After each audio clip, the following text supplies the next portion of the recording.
Behold.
And welcome everyone to another exciting adventure of Riding Through the Unknown. I'm your host, Michael, and I just want to say to everyone that's watching this tonight, thank you for joining us on a special evening for a special episode. And my guest tonight is a rather unique guest because we have done panels together and we have done other type of shows together, but this is her first time actually being on my show in the guest seat. And so I am so honored and blessed. And I want to say before we get started, thank you for your service and thank you for your sacrifice. My father was in the Navy, so this truly does come from my heart, and thank you. Thank you. Thank you. It's hard to take a thank you, you know? I don't know. It is, and that's why I like to say where mine is coming from, because it's like a lot of people will just walk up and be, in my opinion, going like, "Thank you," and I don't think they really understand what the thank you is meant to say. But when you have family members that served, it's like that, it's like the other person on the other end is like, oh yeah, I've heard that, several times today. Okay, yeah. But when you hear, oh my, someone served, so I understand. Thank you. It's like, oh, this is a real, and I'm Healing. not saying it's the others aren't, but there's a different level to it because there's a deeper understanding behind it. I Yeah. Yeah, your family, you and your family have been personally affected by that as well. Yeah. Yeah, and so we kind of got a little bit off topic with that, but hey, it's the fun of live shows. But with that being said, I am going to hand off to my guest to introduce herself. So I give you the one, the only experiencer, comedian, all kinds of hats extraordinaire, Tiffany. Call sign Seraphim. Wait, when did you add 13? 13? That's my YouTube. Oh, I never realized there was a 13 on it. I think so. I think I had to make it like that to make it unique. I don't know. It was something to do with my YouTube account. But yeah. No, that. And it's the day I was born, so, Well, can't fault you for that one. yeah. Yeah. But hey guys, I'm an SSP MyLab Montauk alumni, and I'm also an Army veteran. And I love to joke around. I had Michael laughing in in the backstage, and I don't know. I'm psychic. I have clairsentience. I can. It's claregustenance, where you can taste, smell, hear, and I just know things. Like I'll ask a question, and then like I'll know the answer right away, and I'm like, oh wow, that's it right there. And yeah, I communicate with people's loved ones that have passed away, people's animals that have passed away. I telepath with the horses at my husband's work, you know, army horses, and pretty much anything I can. Sharks at aquariums, dolphins, pretty much anything. So it's pretty cool. And I talk to plants, pretty much anything that has consciousness. And in case you're wondering, she also does gaming, dowsing rods, and lived in haunted houses. My whole life, including this one. Yeah. Yeah. Yeah. When we bought the house, we were like, oh, this is nice. It's not haunted. But yeah, I find the dishes putting themselves away sometimes, like getting them, making themselves comfortable. Hi, Wizard Wickus. Man, why can't we ever find a ghost that does dishes? I know.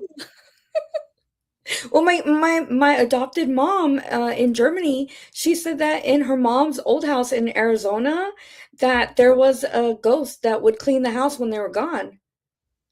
And I was like, "Where can we meet?" Like, Well, since you guys are hold on. moving out, can I have them? Are we talking clean the house as in all Like, their stuff is outside of the house and the house is all nice and clean with them moved out, or they like no, dust and leave everything in the house? yeah, dust, vacuum, like the dishes, and I was like, "I don't believe it," but she doesn't lie, so I was like, "Okay, that blows my mind."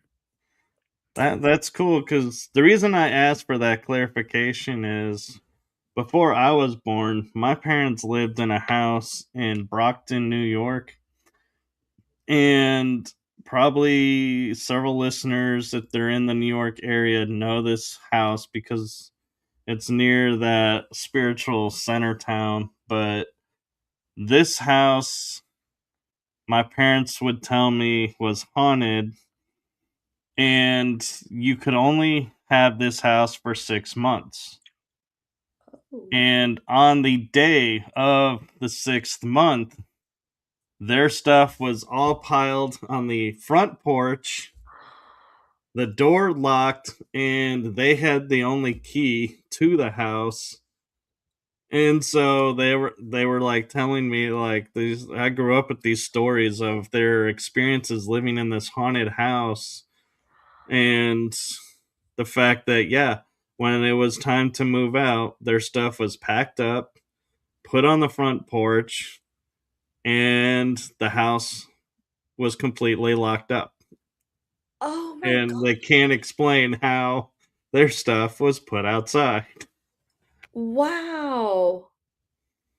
And the owners didn't know anything? They didn't say anything? Oh, they would say to everybody going, anybody that moved in, they just said, "Here's all the keys. We are not taking a key, Okay. and this house is haunted." So, and the way they said it was haunted is, I believe my mom said he would hand the key and say, "We can only rent this place for 6 months, so we'll see you in 6 months." Wow. And it literally was 6 six months to months. the day. That's crazy. And you were a baby at this time? Oh, I wasn't even around at this time. I wasn't even a concept. This Oh, was okay. early 70s. I came at the end, but I heard all the stories, and they would talk about having, they could hear the footprints going up the stairs, or they would hear the TV being turned on. They enjoyed the television. Mm. rags would appear in the freezer that were hanging on the oven door. Wow. And they started, making jokes about it and dealing with everything. And my favorite story was my mom, my dad, being just married. And I think my eldest sister might have been born at this time, but I'm not sure if she actually was in this house. But they had family over. And so her sister and brother were there and their families that were married at the time. And so and the guys are trying to tease the ladies, having that fun that they always do.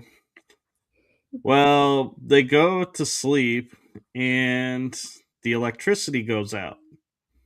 They can't find a panel to flip the switch. All the panels they find does not restore the electricity, and it's a stormy night. I know. You can't write this stuff up. Terrifying.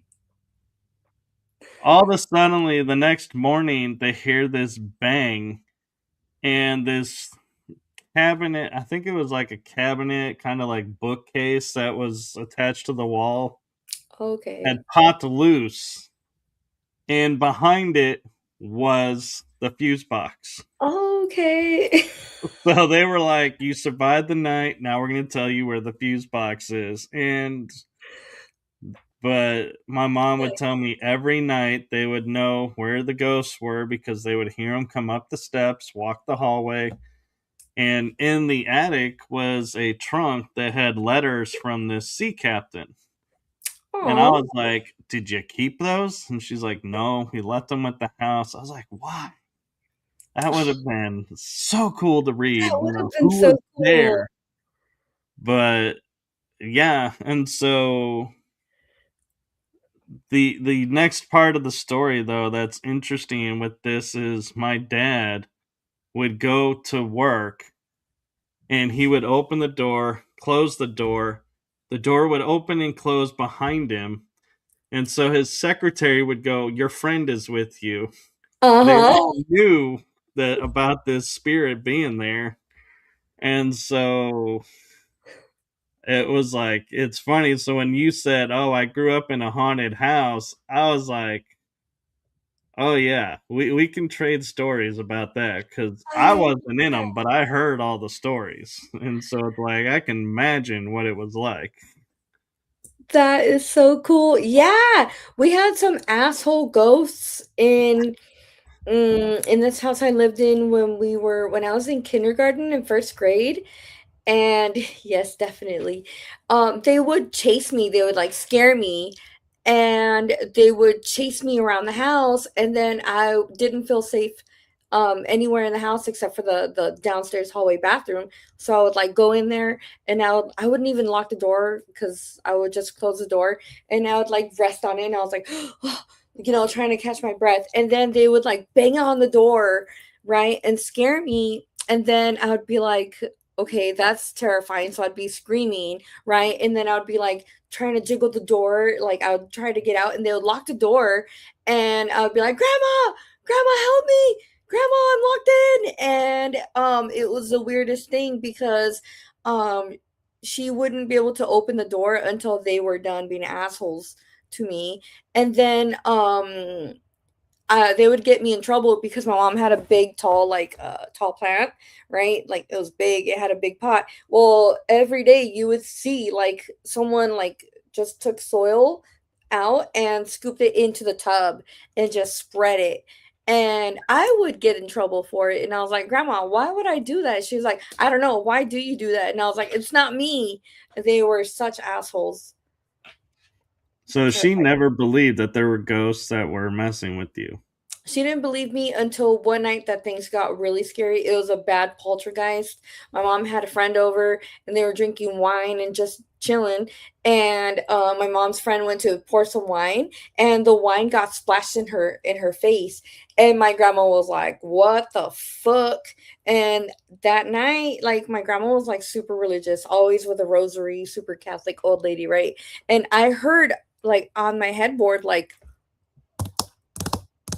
like that, and I was like, oh hell no, because like all I could picture was like some like creepy old hag with like long claws, you know, and I was like, oh my god, and I was like, oh my god, no, and things got really bad that night. Like the cabinets were slamming shut and everything. The table was like levitating and dropping on the ground, and my mom got so scared. We all got so scared. I woke up screaming like for someone to come get me from my room because I was like frozen in a panic. We ended up moving out that night. Are you sure you weren't living in Amityville? Because it sounds just like a house almost. Right? Yeah. Apparently the house was built on a old cemetery. So yeah, it was yes, it was terrifying. I was so scared. It scared me so bad that to this day, as an adult woman, I if I'm back in Imperial Beach, but where I grew up, where I was born and raised, I do not drive past that road. I will detour around and avoid that entire perimeter. It's so scary. I, Yeah, I'm just like picturing you thinking driving around it makes you safe from it. That they're going, oh wait, she's not coming down the street. Back off, everybody. We're not messing with save her the now. tricks for later. She didn't go down the street, so we can't touch her now. Exactly. Yeah, I felt like like as long as you don't like come in contact, like make eye contact with the building, you're good. But yeah, and then this other time when I was living where we got stationed in Germany, and I could see, I can see stuff, and I also hear people's thoughts, right? When we're like in close proximity. What's it called? This I could see people that died from the plague. I could see uh, old Germans, like well, old souls, like young, like all different ages, in lederhosens, the little boys and men and everything. And I was like, what the hell? That's so crazy. And I remember my husband would say I don't remember where I was. Oh, I was away on TDY. I was away doing some work at another base, right? It was like down by Munich, so like 4 hours away. And he had told me, he's like, babe, the girls were sleeping, and I was downstairs watching a movie, and I heard a basketball bouncing upstairs in the hallway. And so I went upstairs and I was like, girls, yeah, maybe. And he was like, girls, didn't I say go to sleep? He was talking to himself. All the girls were sleeping, and the basketball was next to the dollhouse. And it was the weirdest thing. And he always, it's so funny because he's super scared of ghosts, even though he's like, I don't believe in them, but he will be scared. It's so funny. And what's it called? I remember cleaning the house. We were cleaning the windows, right? Because in Germany you can fold your like bring your windows inward, and so Right. like I was cleaning the window and everything, from the pollen and everything. On the inner side of, because I was cleaning the outside, the surface that faces outside, and it was folded towards the inside of the house. On the other side of uh the window, I saw this little blonde boy, platinum blonde, beautiful blue eye, uh, little boy. He was like maybe 5 years old, and he asked me where his father is, and I was like, I said, "Your father's not here, and you shouldn't be here either. Like, you should go to the light, go to source." He got me off guard so bad. Like, I love a good jump scare, right? And like, it just gets me excited, but scared at the same time. So I'm like, okay, all right. But he got me so good that I jumped, and I was like, oh, he's not here. You shouldn't be either. And it scared the shit out of me that night I asked the girls, I was like, do you guys want to have a sleepover? Have us all sleep in the same Sacrifices. That's what that's really about. room? Yeah. And then I felt bad because the entire time that we lived there, my middle daughter, she's now 22. She never, not one night did she sleep in her room. She tried the entire time that we lived there, almost 5 years. And she said there was something like that terrified her, like, and you could go into her room and you could feel it, and it was like scary as fuck. And I was like, don't feed into it, just go stay with Lizzie, because they were super close. Yeah. But it's crazy. It's wild. Yeah. Terry asked earlier if you saw any Nazi ghosts.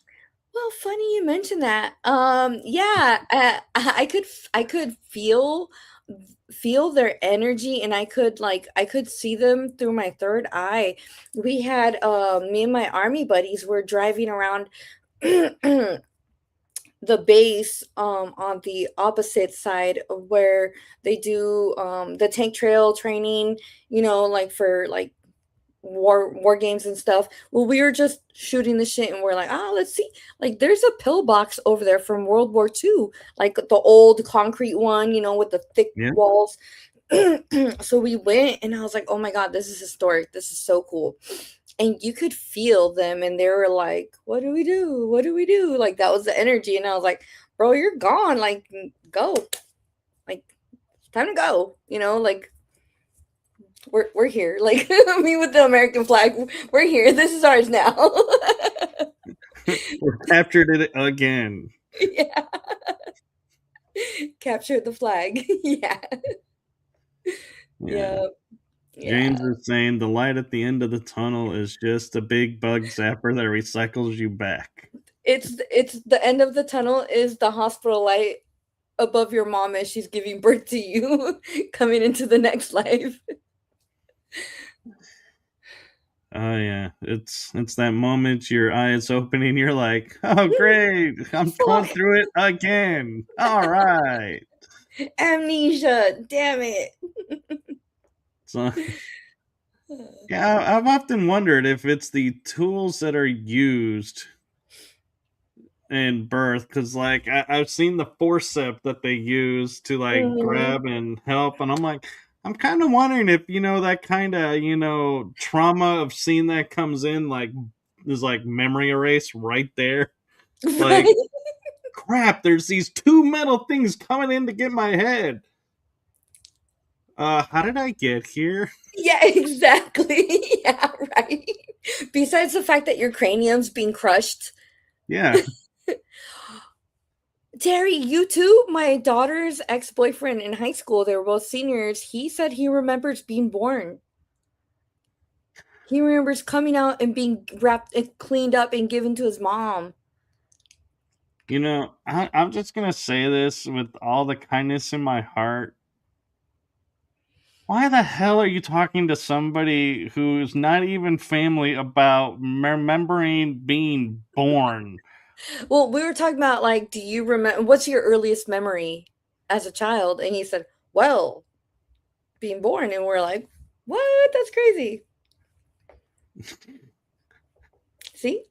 Terry remembers. Yeah.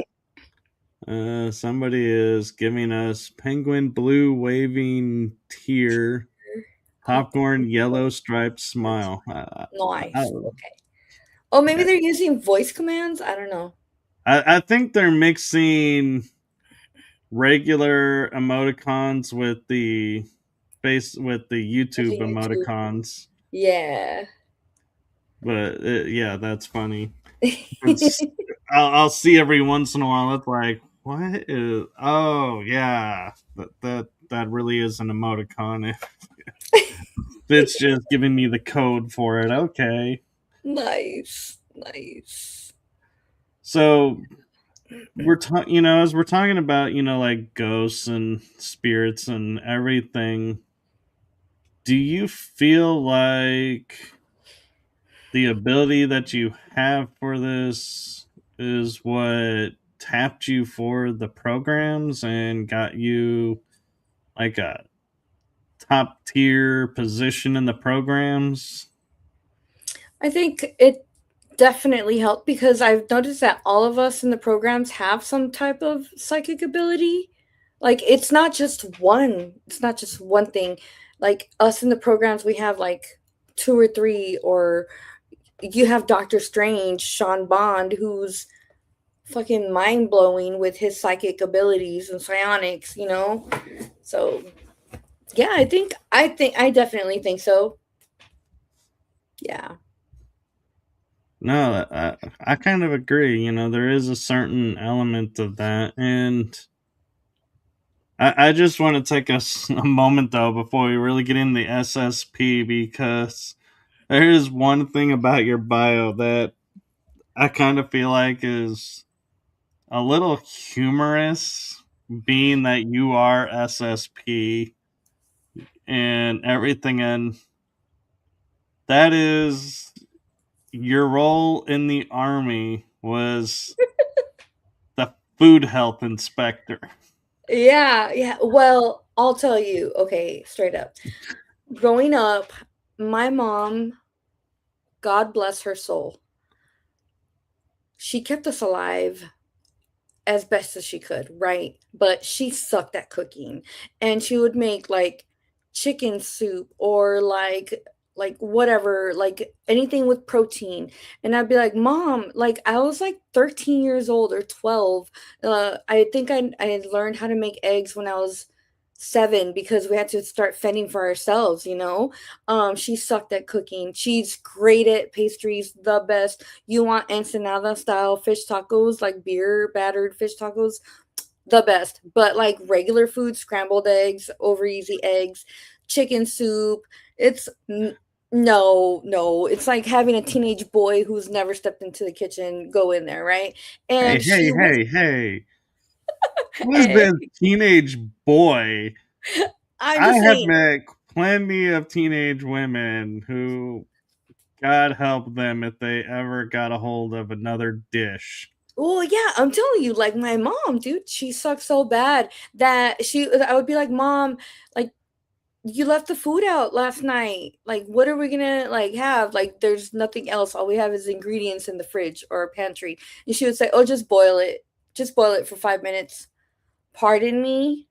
So I grew up grossed out, so disgusted, and I would like legit, I would be like, I'm gonna go ride my bike to my aunt's house, or I'm gonna go ride my bike to my grandma's house. And she'd be like, okay. And I wouldn't eat at home. I tried not eating there unless my grandma or someone was over making food, and I hated it. I avoided it like the plague. It was so disgusting. So when they were like, there's this job, like what do you want? What jobs do you want? There's this job, we're promoting it. It's a little known job. It's like a small unit, you know, and you can be stationed anywhere in the world. And I was like, oh shit, like Japan, Guam, Australia, anywhere, Antarctica. And so I was like, I want to be a health inspector. Yeah, that job, that's exactly what I want because fuck what I went through when I was younger, right? I was like, yes, I'm gonna lay the law down. So yeah, I shut down restaurants for a living on base, and it was glorious because my experiences walking through these restaurants it was like, have you seen Chef Gordon Ramsay's Kitchen Nightmares? Yeah, That's how disgusting the food was in particular, two restaurants who were managed by the same general manager, and they were disgusting. They were serving up rancid shrimp, rancid meat. They weren't labeling. They were reusing their breading that they used on chicken for shrimp, and you can't use that. You can't do that. And they would save it, and they would save it, put it in the fridge, their walk-in fridge, and not even cover it. And I was like, what the fuck is this? I couldn't even. I was an NCO, right? I was a non-commissioned officer. I was E5 when I went in there. So I was like, what the? I didn't even care about manners at this point because I'm like, no fucking way. No.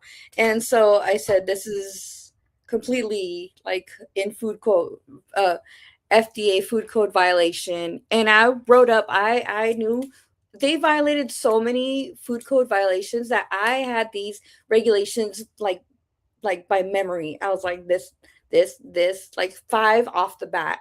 And it was disgusting. Their floors, gross. They had people without hair nets or anything, just going like that and just doing things. And I was like, no, no, no, time out, stop, step away from there, put the knives down. You got to go wash your hands, go net up, like go.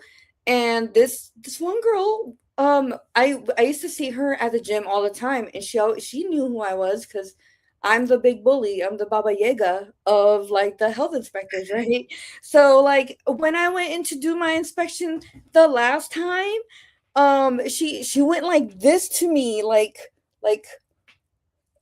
and I was like, she looked at me, and I looked at her, and I was like, anyway.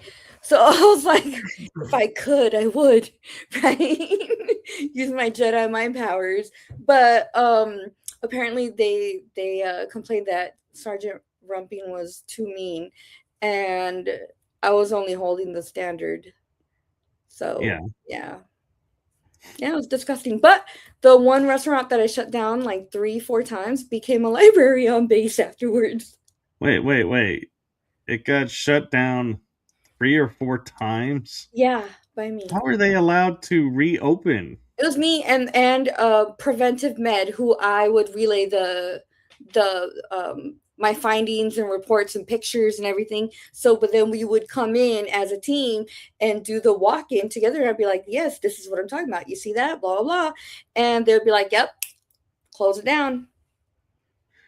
Yeah, but that's what I'm asking is like, how in the world, if they were shut down once, did they get to reopen 3 more times That's what I'm to saying. get shut down? It's like, what? Yeah, I don't know. I have no Especially idea. if it's the same person. It's like, I could get the first time, maybe, inexperienced, we'll give you that. Mm-hmm. Second time, yeah, you should know better, but especially if it's the exact same thing. But third and fourth, that's like shame on whoever is hiring these people and Mm-hmm. placing because, yeah, this person's already failed twice. Yeah, yeah, they had moldy produce and they were cutting the mold off and then chopping the rest, even though it was like soft and mushy and gross, and putting it on the salad bar. I was like, no, that's not, no, no, close the restaurant. We're not doing this. Yeah, yeah. So Uh, I get an adrenaline rush when I watch Kitchen Nightmares because it's like reliving those adventures. yeah. I'll be honest, I have done that with cheese. If it's a block of cheese, I'll cut the little spot off. And I'm like, okay, we'll just finish this block in a day or two. But I'm like, yeah, and I haven't gotten sick from it, but I'm not talking like I'm talking like a little spot, like it's just Yeah. starting. So Yep. just nick it off, and it's like, yeah, this part's still good. Yep. Yeah. But when it hits a certain point, though, I'm like, yeah, unfortunately, this one's got to go. Mhm. This Yeah. one's beyond saving, but you would have hated my kitchen because like in the refrigerator, I had ketchup that was like 2 years over, I remember and you told I would be like mixing it with other sauces and making a different sauce, and it was like, me. and she's like, "How are you using this?" And I would literally squeeze it on my finger, go like this, and it go Ugh, taste like ketchup. And I'm like, "It's ketchup," still and good. so, but here's where my reasoning came from. Her dad grew up on a farm, and he would always say, "You don't trust the dates on the products because when we lived on the farm, we didn't have dates on products, and as long as it tasted like what it's supposed to, it was still good." And that's the mantra I lived by. And I didn't even know that's where I had gotten it until she told me that years later. And she's like, by the way, this was your grandfather's deal. And I was like, that was the wisest man I've ever known. Because, Yes. well, that and I would watch like Food Network, and they did a show where the top chefs were going in the dumpsters, getting meat, getting product from restaurant dumpsters, cooking up this food, And they were saying it was like a day or two or three over the date, but they would cook it up and serve it to these judges, and these judges were like, yeah, this is the type of food I would expect from this restaurant that you have.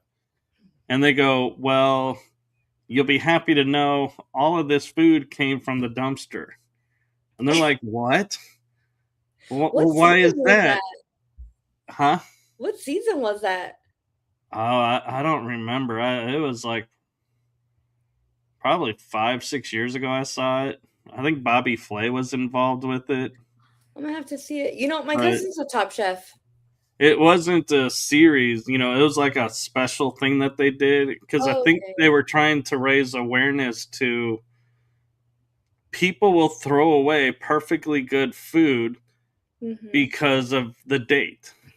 Mm. And Mm. it's like it's not, or because it was out on a platter to be ready to be served, but it never got picked. So they were like, well, by the FDA, we have to throw it away. Mhm. And they're like, Mhm. we could give this to a food shelter, Oh, yeah. or we could, donate this, but we're throwing it away. And you had this great meal from food thrown away. And Mhm. they're like, yeah, we need to And so I was like, yeah, even some chefs are like, the rules are unreal and unreasonable, I think, Yeah. safety wise. But then again, they weren't taking, like, you pointed out, like, straight, like, breadcrumbs that came off of a shrimp and going, oh, we can bread this chicken with it. It's like, no, they weren't doing that. Yeah, logical stuff. Yeah, for sure. Yeah. But I mean, they would find like steaks that were like prime looking. They were red, and it was like, man, I was looking at that going, I would grill that sucker up in a heartbeat. And Yeah. they're like, and this came from the dumpster? They're like, yeah. Well, why? Well, because it was out on the counter waiting for someone to order it, but they didn't. And the rule is you have to throw it away. Yep. And they're like, Which but there's no blows my reason mind. to. There really is no reason to, because my daughter's boyfriend's mom runs a food pantry in DC, and she will go and pick up food from like restaurants and from like Trader Joe's and everything, like, and she puts it in her food pantry, and it like there are like there restaurants do have the ability to donate their food, but because they don't want to, they throw it away. Yeah, there's that too, but well, some of it though I think is because there's like a date on it. Like my mom and I, we would clean out our pantry and donate at to like the post office doing their thing or to other locations, and she would go through and say, well, this food is close, but it was still within the date, so we can donate it. But if it was over the date, she's like, we can't donate it, they're Yeah. gonna throw it away. And I was like, you're gonna be throwing it away. So what difference does it make which one of us throws it away? Yeah. But I'm like, Yeah. yeah, but it's like it is funny that people will sit there and be like the dates are, but then it's like people don't realize you got to read actually what's written on the date because Mhm. it'll say like sell by. Well, that doesn't mean Yes, the food is no good after that day. That's exactly. just a reference point for them to sell it Sell it by in that. a Yep. store, or its best buy date. They're like, it's not saying it's expired and no good after this date. It's just a, Mhm. hey, heads up, the freshness factor is starting to take a hit now. And Yep. so that's where I'm like, the only Yeah. time I ever really truly focus on a date is when it goes expire date.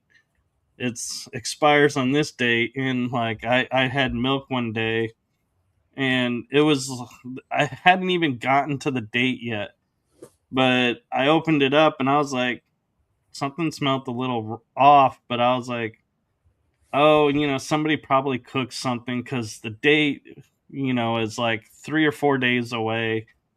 Milk is good. It's always good Mm. until the date, at least.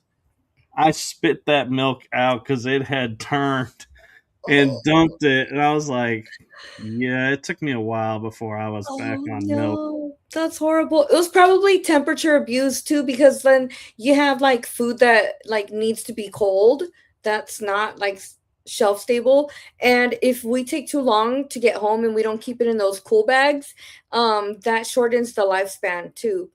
So if that's happened to us when we forget our like the cooler bags, and so I'll tell Brett, I'm like, oh, we gotta finish this whatever it is, like milk or whatever, because we don't really drink milk. Axel, I don't let him eat cereal because of all the like bullshit they put in it. So like if we have milk, it's for like creams and making stuff. So yeah, like if we see that it's been temperature abused by us, we're like, oof, like, we gotta cut it short. But that's why stuff goes bad early before the best by date or expiration date too. Well, and we had the fun of we would try like having groceries delivered, especially when you couldn't go to the stores. COVID. And the ice creams would be arriving, and it's like you would grab them, and it would be like one time it popped out and went over, and we were like, and my mom threw it away, and I was like, "Why did you throw that away?" She goes, "It's no good." I was like, "Why?" She goes, "It was soup." I go, "Yeah, that's the best way to eat ice cream."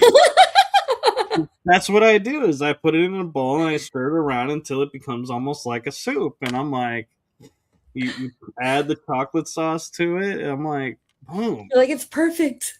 I was like, I would have died and went to heaven for That's that how I moment like right it." there. I didn't have to work for it because it's like you get some of them and you're like, by the time I actually am going to be able to eat this, I'm not going to want it anymore. That's funny because that's how my son likes his ice cream too. He puts it in a bowl and he waits for it to melt, and I'm like, he'll eat the like the hard like chocolate on it, but yeah, Yeah. he'll wait for it to melt and then he'll just yeah, interesting. Hey, Mhm. kids Yeah. got style. What can I say? Yeah. Yeah. Yeah. Yeah. So That's really cool.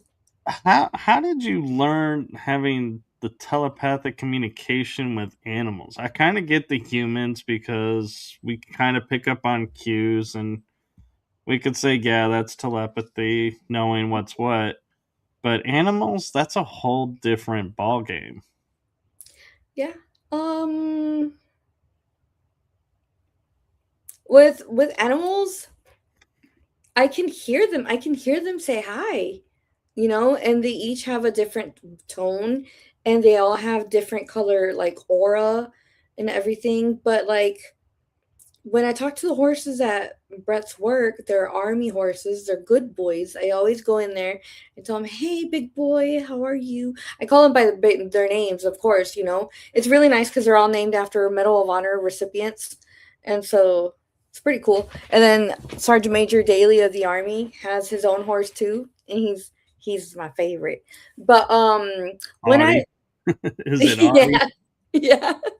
Yeah, yeah, like, they have really cool names, and when I approach them, like, I'll talk to them, and, like, I just hear them talk, like, "I'm happy you're here," like, "I haven't seen you, where have you been?" And I'm like, "Oh, buddy," but I don't use my voice, we talk just with our thoughts and everything, and I'm like, "Oh, I don't work here, so I come here every now and then," but it's really cool. Hmm. It's kind of funny to hear the army with horses because I don't know the last time I've seen a mounted army troop deployment of Cavalry. being on horseback. Yeah, they have a couple army horsemen units. I think there's one in Oklahoma, one in Fort Hood, very small. I don't know how many horses they have, but they're very small. And then they have the military honor funerals here in Fort Sam, San Antonio, where my husband is in charge of them, and they have the Arlington National Cemetery military funeral honors over there. Caisson, yeah. And but the horses for the military funeral honors, they pull the wagon. they're strapped and they pull the wagon and they take the casket with drip flag to the final resting place. My husband's boys, they actually did President Carter's funeral. Oh. Oh yeah, I Mhm. remember you sent me photos of that. Oh, that was the president inauguration one. Oh, okay. Yeah. Yep. It's pretty cool. It's fun. It's It cool. is. But And yeah, with animals, like I go to SeaWorld. We went to SeaWorld this weekend. Like you pass by the stingrays, if they catch your attention, some of them are conscious, some of them say hi.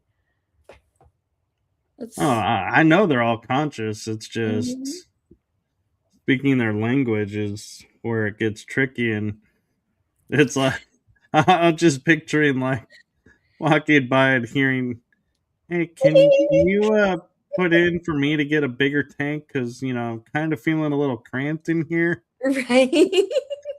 Yeah. Yeah, The especially the fact I can dolphin see one. my tail before I even see my back tells me something's wrong here. For real, yes. Yeah. Yeah, it's crazy. It's Yeah. crazy. I call it it's like in Harry Potter, remember the first one where he goes to the I think it was the zoo with what's his shitty name? His cousin, and Oh, his cousin the Harry sees the big snake and he's like, "Oh, hey, do you have family?" And then he saw raised it like bred and raised in the like in there, and he's like, "Oh, I'm sorry," but like they were talking telepathically too. So when I talk to sharks at the aquarium, I call it sharkle tongue instead of snarkle tongue. hanging out with you would give a whole new meaning to Shark Week. All right. Be like, "Oh yeah, you've been annoying me today." Yeah, they want you to pet them. Yeah. Really, make sure you really get in there and pet them good. Put your elbow in. You know, Feel free to go. Get your whole up to your shoulder in there for. Make sure you give them a good belly rub. Right.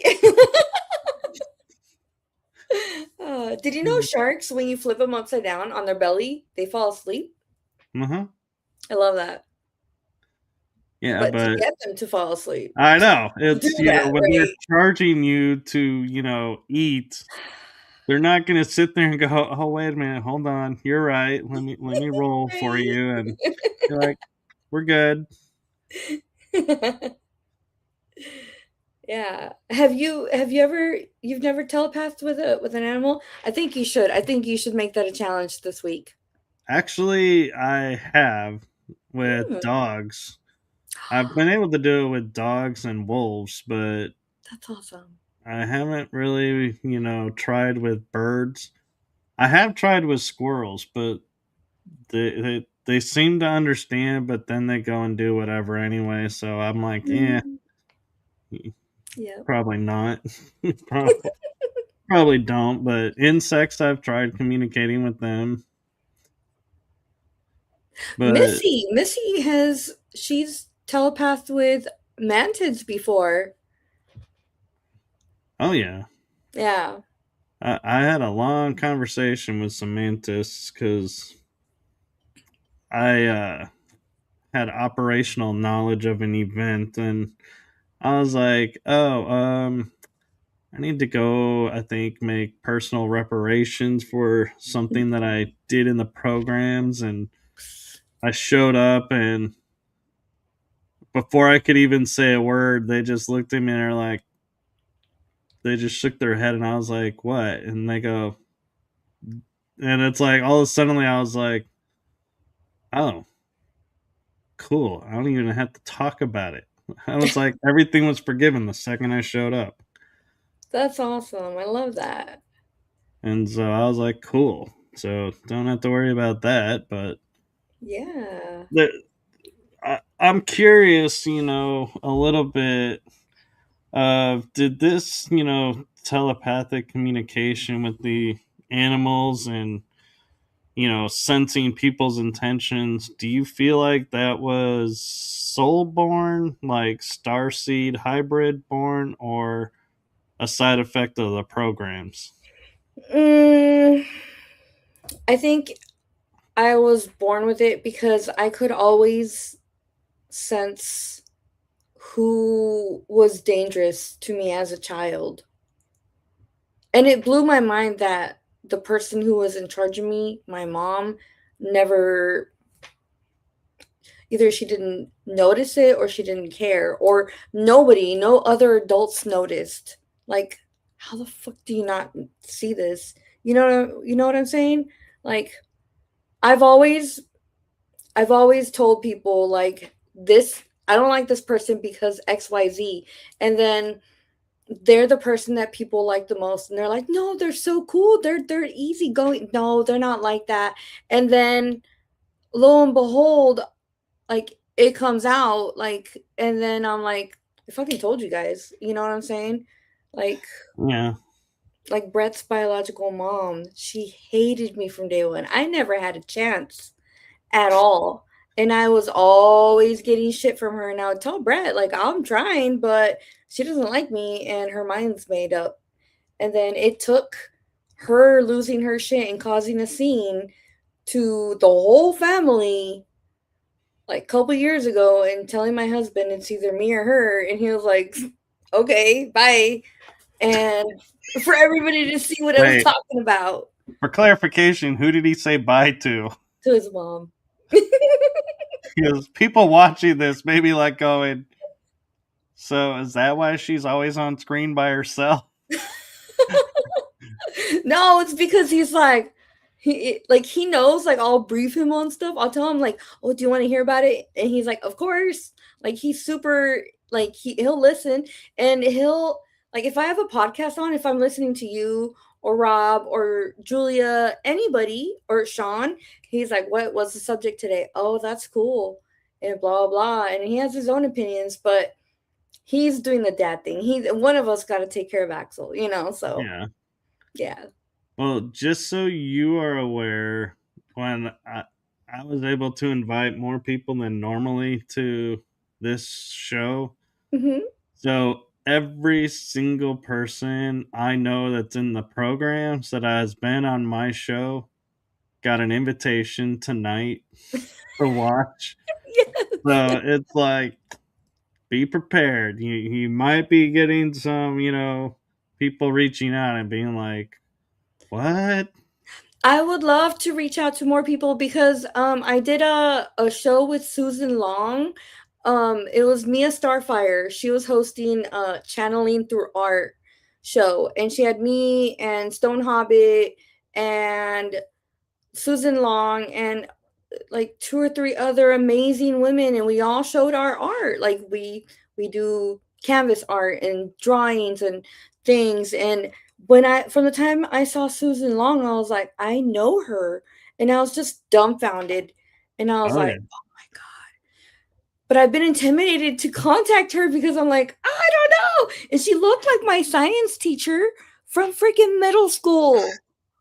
And I remember, and it was weird how my teacher passed away. And so when I saw her, it was like, I was like, that's my seventh grade teacher. What the hell? Like, I thought she died. I don't know. She got a clone out there that I guess at the 20-year mark, they say that the clones make it, right? They don't make it after 20 years. I don't know. It's Some so of them weird. can. Yeah, I should reach out. But so Yeah. if anybody remembers me in the programs, let me know. I would like to Susan. apologize for being an Yeah. asshole if I have been. I'm actually a good person. But Yeah, well, things that happen on ships or off world are not, you know, I don't take responsibility for those. I'm like, hey, right. if my clone wiped the floor with you, I'm sorry, but that's not my fault. Yeah, exactly. I see SSP like when we're in those situations, like we're playing our avatars, like where our avatars are like I don't know. It's like we can't like it's they're fractals of us. We can't really take responsibility for those actions Yeah. unless you have like super strength and you know what you did and you own it in the real like a 3D also. I don't know. Yeah, no, I only take responsibility for my actions, and the actions of my alters is completely up to my alters. Although I have given them instructions, what they do with those instructions are on them. Yep. I don't define their orders unless it's for a specific mission, in which case, then I'm like, yes, I clearly state these are the parameters. You break these parameters, it's on you, not me. And yes, there will be repercussions. Mhm. And I have been demoted and promoted several times Yeah. because I'm not a huge fan of following rules Mhm. in programs. So, yeah, Yep. uh, I have that fun nature. But how was your discovery, and how did it impact you learning that you were in the programs? Well, I had my earliest memory of the SSP is me in the Spartan suit, right? In space, and I'm like, that's weird. Whatever. I just always like wrote it off. I was like, anyway, like how is that relevant, right? And then I found like TSP and I found James Rink and I found all these other people that were talking about these things and I was like, "Oh my god, I I remember some of those things." And it blew honestly, it blew my mind to find out that I was part of the community because I just showed up and I was like, "Man, I what got my attention was the spirituality aspect because I'm like, yeah, like one consciousness, we're all one, love, even though it's like I told Christy Campbell, like we're all part of the we're all like one tiny little mirror on a disco ball, and one of those is like we are also a disco ball, and every little mirror is the multifaceted aspects that make us who we are, but as one consciousness too, right? So that's what brought me in. I was like, yeah, spirituality, like one love, blah blah blah. But then I was like, oh, SSP, that's cool, man, that's crazy what they've gone through. Wow, my heart really goes out to them. And then I was like, me, and I couldn't believe it. I was like, "Are you sure? Like me?" And me. No, but I Yep. love how you describe it as a disco ball within a disco ball within a disco ball, because most people are like, yeah, you're like a grain of sand on a beach that's within another beach it's like everybody has their different viewpoints, but yours is like the disco ball party. We're Yeah, like, we're gonna, have some fun with this and reflecting all kinds of things. But that's right. so when you look at the SSP and you look at your involvement in it, a lot of people have different goals of what they're looking for with the knowledge. And by that, an example is like one of my goals is just validating that I was in the programs. I don't need to know what program I was in, what world I operated on, what wars I was a part of. I'm just, validating that yes, what I'm feeling is correct. Mhm. That's one aspect. Another Yes. aspect is everybody's like, I want full access to the memories. I want to know everything. And then you have those that are, well, I have partial memory, but I don't know what to do with it and are trying to figure that out. And then there's others, everybody has their own little nuance of what they're looking for in the SSP community, so to speak. And so I'm just curious what call sign Seraphim's goal and outlook is and what you're looking for. I want to know, okay, so I've always had a huge disgust for authority, for being told what to do, especially if I don't respect people. I don't care if they're when I was in the army, I didn't give a fuck what their rank was. If you were a ship person, if you are a direct graduate from being a veterinarian and you came in as a captain, but you don't know shit about the army or how we work, fuck you. Like, shut the fuck up. You do your job that you know. I'll do mine, you know? And nothing fucking gets me worse than a cunt who comes in acting like they fucking know how to run it, anything. Bitch, I've been promoted more times than you have in your entire army career, you know? So I don't like being told what to do, especially by people I don't respect. So that reflects very well onto what happened to me in the SSP because, me and the other members of Alpha Squad, we said fuck you. I won't do what you tell me, as Rage Against Machine said, and we left. We said fuck all you, like fuck you guys, no. And we kept close like ties with our people, with our brothers and sisters in the SSP, but like fuck authority, you know what I'm saying? We're not your puppets. We're not gonna like be your dog, horse and pony show. And it just makes so much sense. So because of who I know as a person here in the 3D, and that it reflects in the SSP, I do want to know what caused me to to get to that point. You know what I'm saying? Like what happened? I want to know like what my adventures were that led up to me saying that, because I mean, I will respect authority as long as it's for the greater good, but at some point I want to know what the breaking point was. You know what I'm saying? Well, I can pretty much tell you what the breaking point was.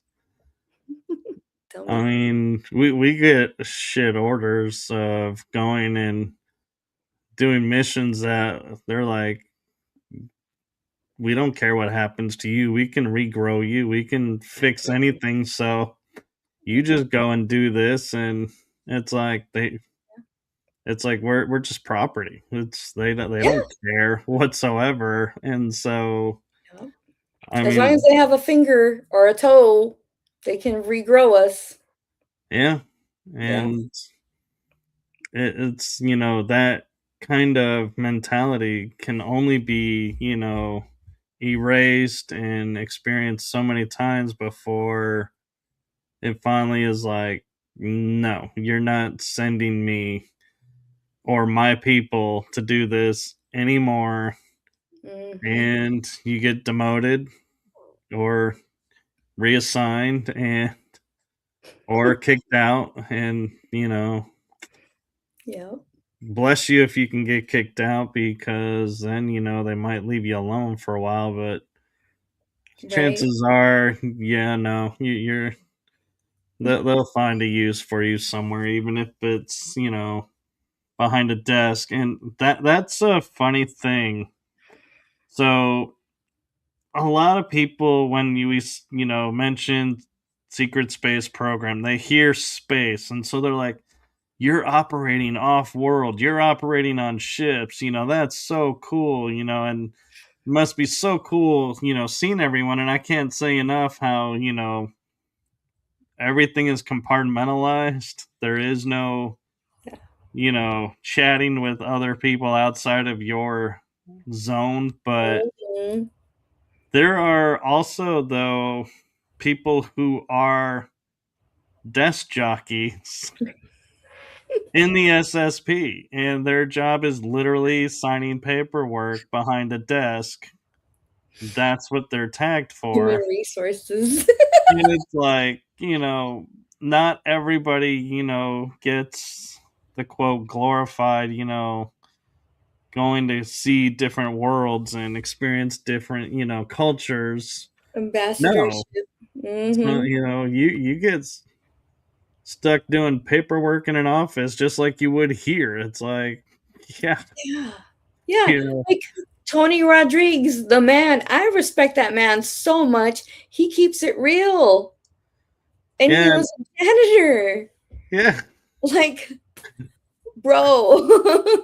I'm like, yeah, but Yeah. the thing though that I think personally what I look for in the community and everything beyond that is who is helping those that are coming from behind, because I'm of the opinion of if you have 1 year, 5 years, 30 years, 60 years, researching this and knowledge of this, and somebody who's like day three, of awareness comes up and says, how do you do this?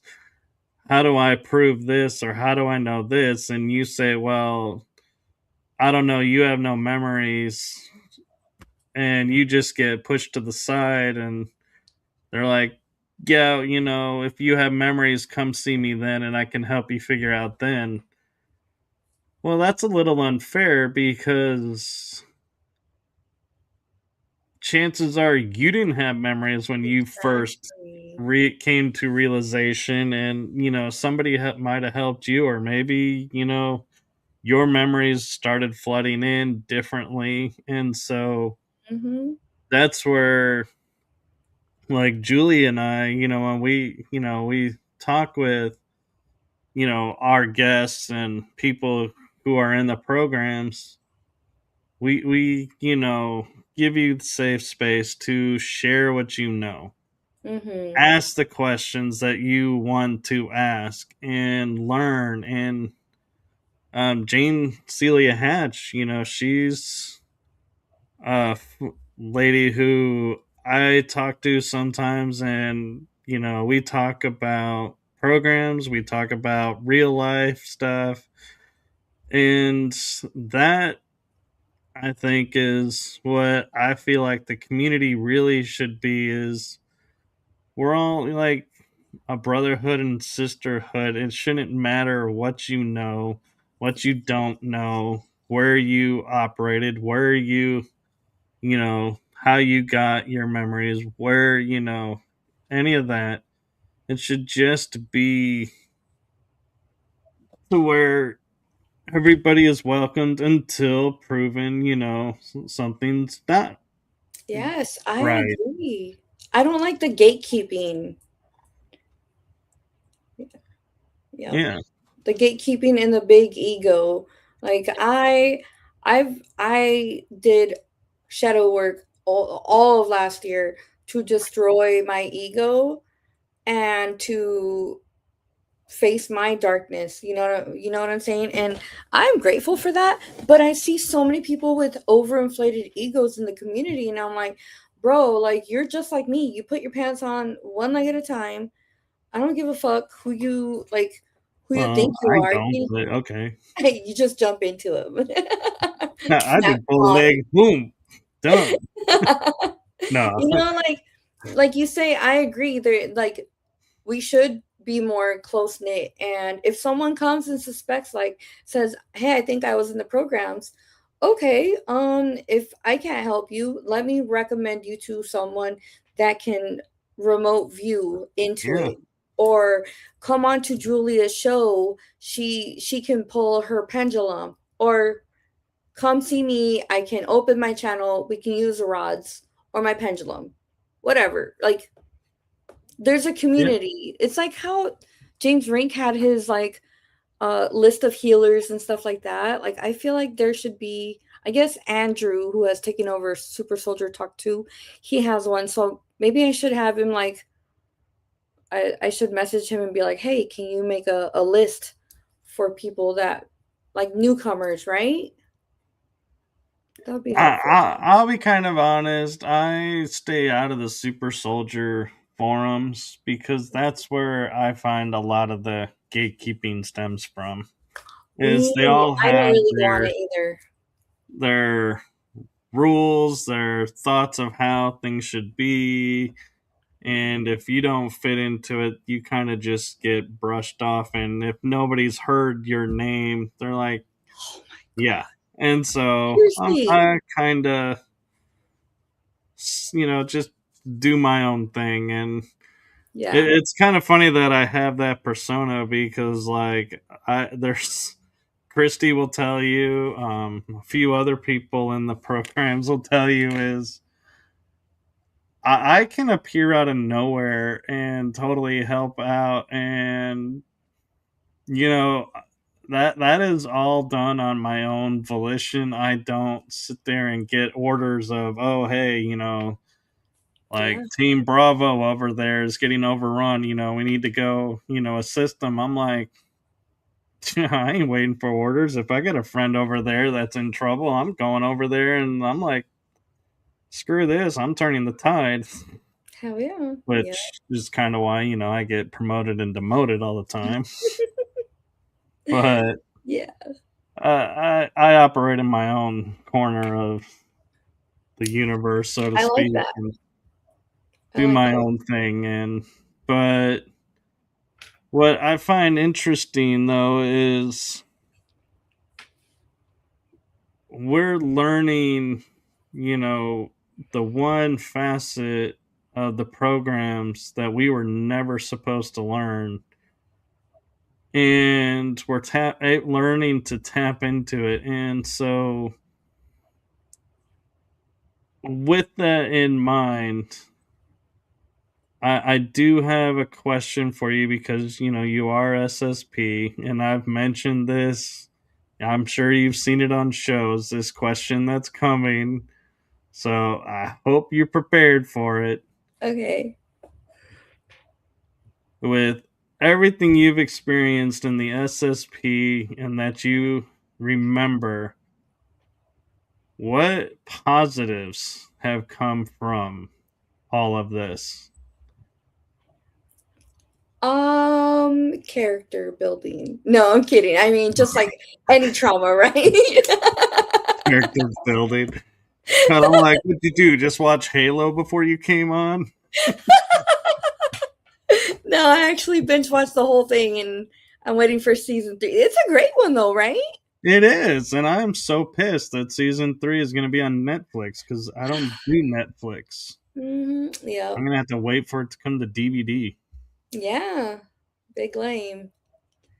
Yep. But yeah, honestly,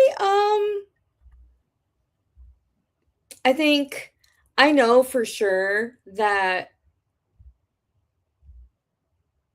a lot of the spiritual powers, that spiritual abilities that we were born with were absolutely magnified and fine-tuned through the programs that we went through, and for that I am grateful for. It's something I wouldn't want to do again per se, but now that it's been done, I'll take it. Like, it's it's fine. But I don't want my son or my other babies in there, you know what I'm saying? Yeah, It's not something I want the kids to go through. I know for a fact my oldest is in the programs, so that sucks. She's super yeah. psychic too.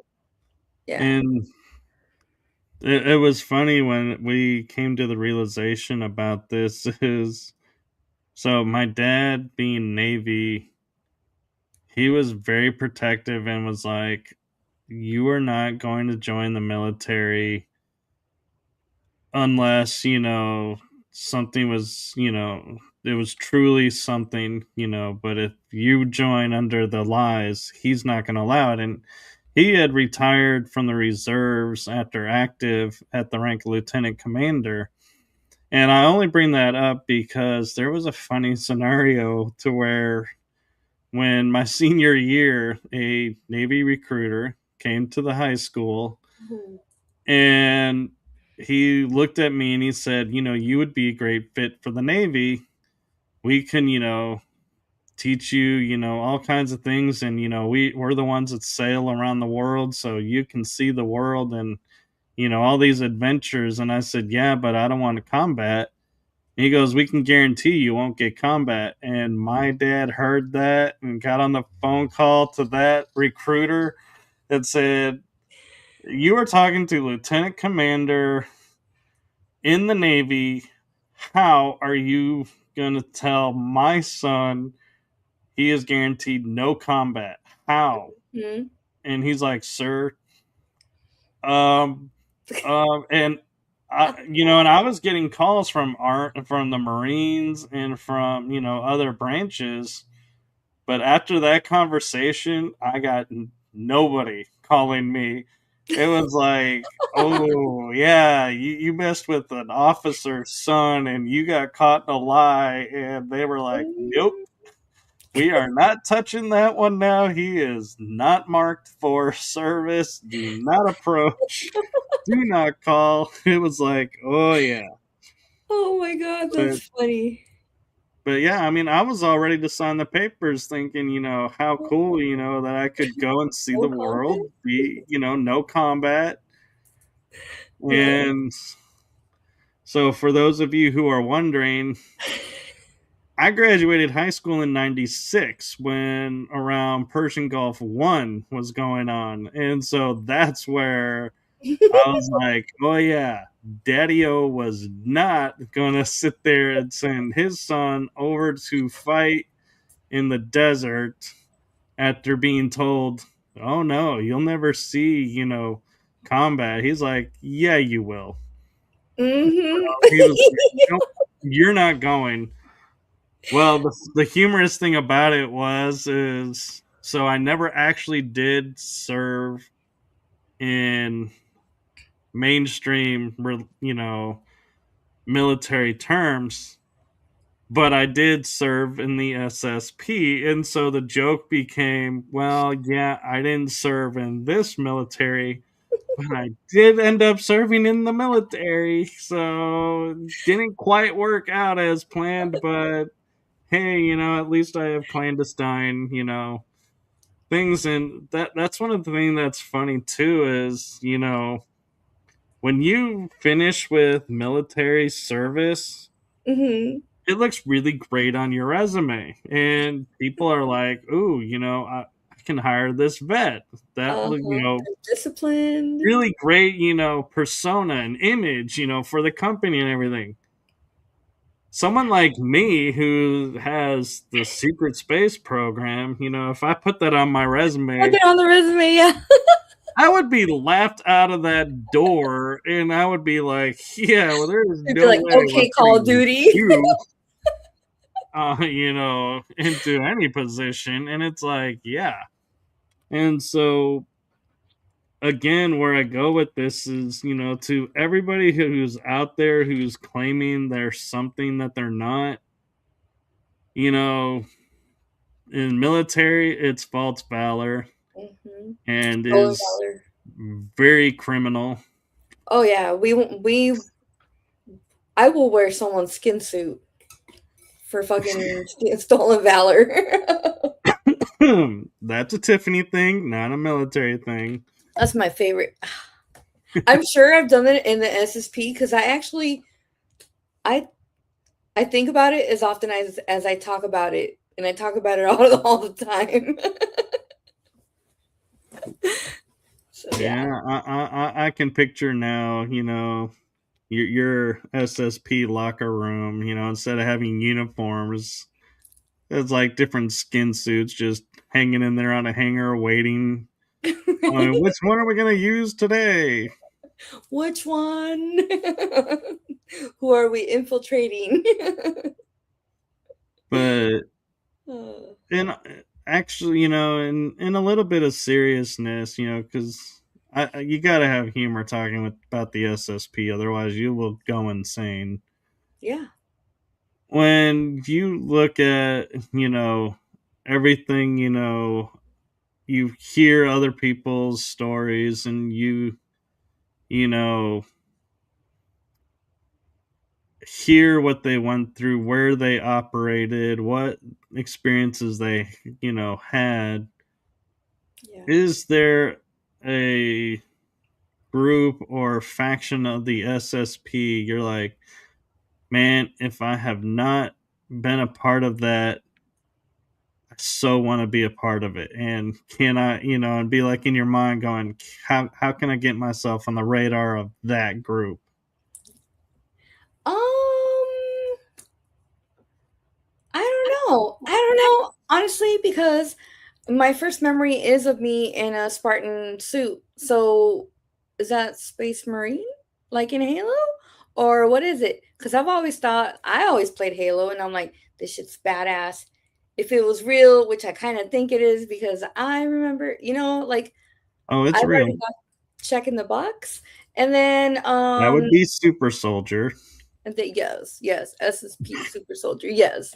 But I've gotten a positive on Solar Warden and Nachtwaffen, and so I thought that those were like pretty cool, and so I want to Those are if two I got. yeah, I want to dive deep into it and be like, okay, so what was it like? I don't know. I'm big on like documentaries, like World War II documentaries, even the most boring shit, that stuff that will put Brett to sleep, I'm about it. You know what I'm saying? Like, I don't know, like I'll listen to the most tedious of stories. I don't care. Just give me the details. I don't know. 'Cause I'm just curious because there is a faction that James and I think, have in common, if memory serves right, from talking with him, Witkiss, and that, I was just curious, because it's a part of the programs that really messes with the mind because of how it's done, and that is the time core. Oh, it's yeah. I have a feeling that I am a part of it because I feel the same. Like when every time I've had a suspicion of like anything in the programs, like I feel it in my solar plexus. I feel like the silver cord pull, like the soul pull towards it, and I feel it. I guess I just gotta ask Christy about it. I gotta Yeah. do some. Well, I don't I know. found out I'm time core because I totally had an experience where I learned about it before I learned what the secret space program was. How'd you come across that first? So, a friend of mine took me on a future regression, and I know, saying future sounds weird to learn about past, but this is Well, how the time is time not linear. core operates. But in my future regression, I led a team that we had uniforms that we would wear that would automatically change our voices to speak whatever language where we land. And there were devices on our uniforms that whatever the clothing was of the time where we were, Mhm. we would match. So it's like there was Nice. no way to know we did not fit in there. And our voices, we would literally, like, say, ending up in ancient Egypt, we would have the dialect of wherever we were, and our Nice. voices would be modified to project out the perfect dialect. So it would be like we're a local. So nobody would pay any attention to us being there. And we would walk, and we would see what's going on, carry out a few operations of, if something happened that shouldn't have happened, we go figure out where it happened, correct it, and then we would come back. And it was always, and this was something that I did. And so I was like, okay, well, then I learned about the secret space programs, and I started learning about how in the secret space program are labs where, they can take and put us in the past or put us in the future. And I Mhm. was like, oh, I totally saw that in a future regression. Yeah. And I just thought I was doing some spiritual deal, and now I, wonder. I had to sit there and think, hey, I probably was doing this for, the programs, because I even had a friend who was doing a reading for me said she saw me in the future where I was in a lab, and presidents that no longer exist Mhm. and current presidents were sharing information, and I had knowledge of who was there because I was an officer there, and I had the ability to jump time there. And so that's twice that I have memories, uh, or acknowledgement Oh, of operating in time. And I struggle with time here. It's like somebody will say to me, "Oh, we'll meet up at 5." And I'm like, "What's 5?" And they're like, "Your time 5." I'm like, "Okay, my time 5. Got it." yeah, me too. But but yeah, and I'm like, and I'll be like, here is one facet of time that people don't think about, and I can't, fault guests for this because it's not a common thing. But as a host, when we're scheduling shows and we say, oh, 8 o'clock Central Time, and they're like, oh, can we do, 7? I'm assuming we're talking 7 Central Time because that's what I'm in. Well, I'm going under the guise that there is Pacific, Mountain, Central, Eastern, UK GMT, Greenwich Means Time. Now I find out there is Pacific Standard Time, Pacific Direct Time, which doesn't change with Oh, daylight savings. Then there is Mountain Standard Time, Mountain Direct Time, or Arizona Time, where they don't oh, change the they don't time change it. zone for Mhm, daylight savings.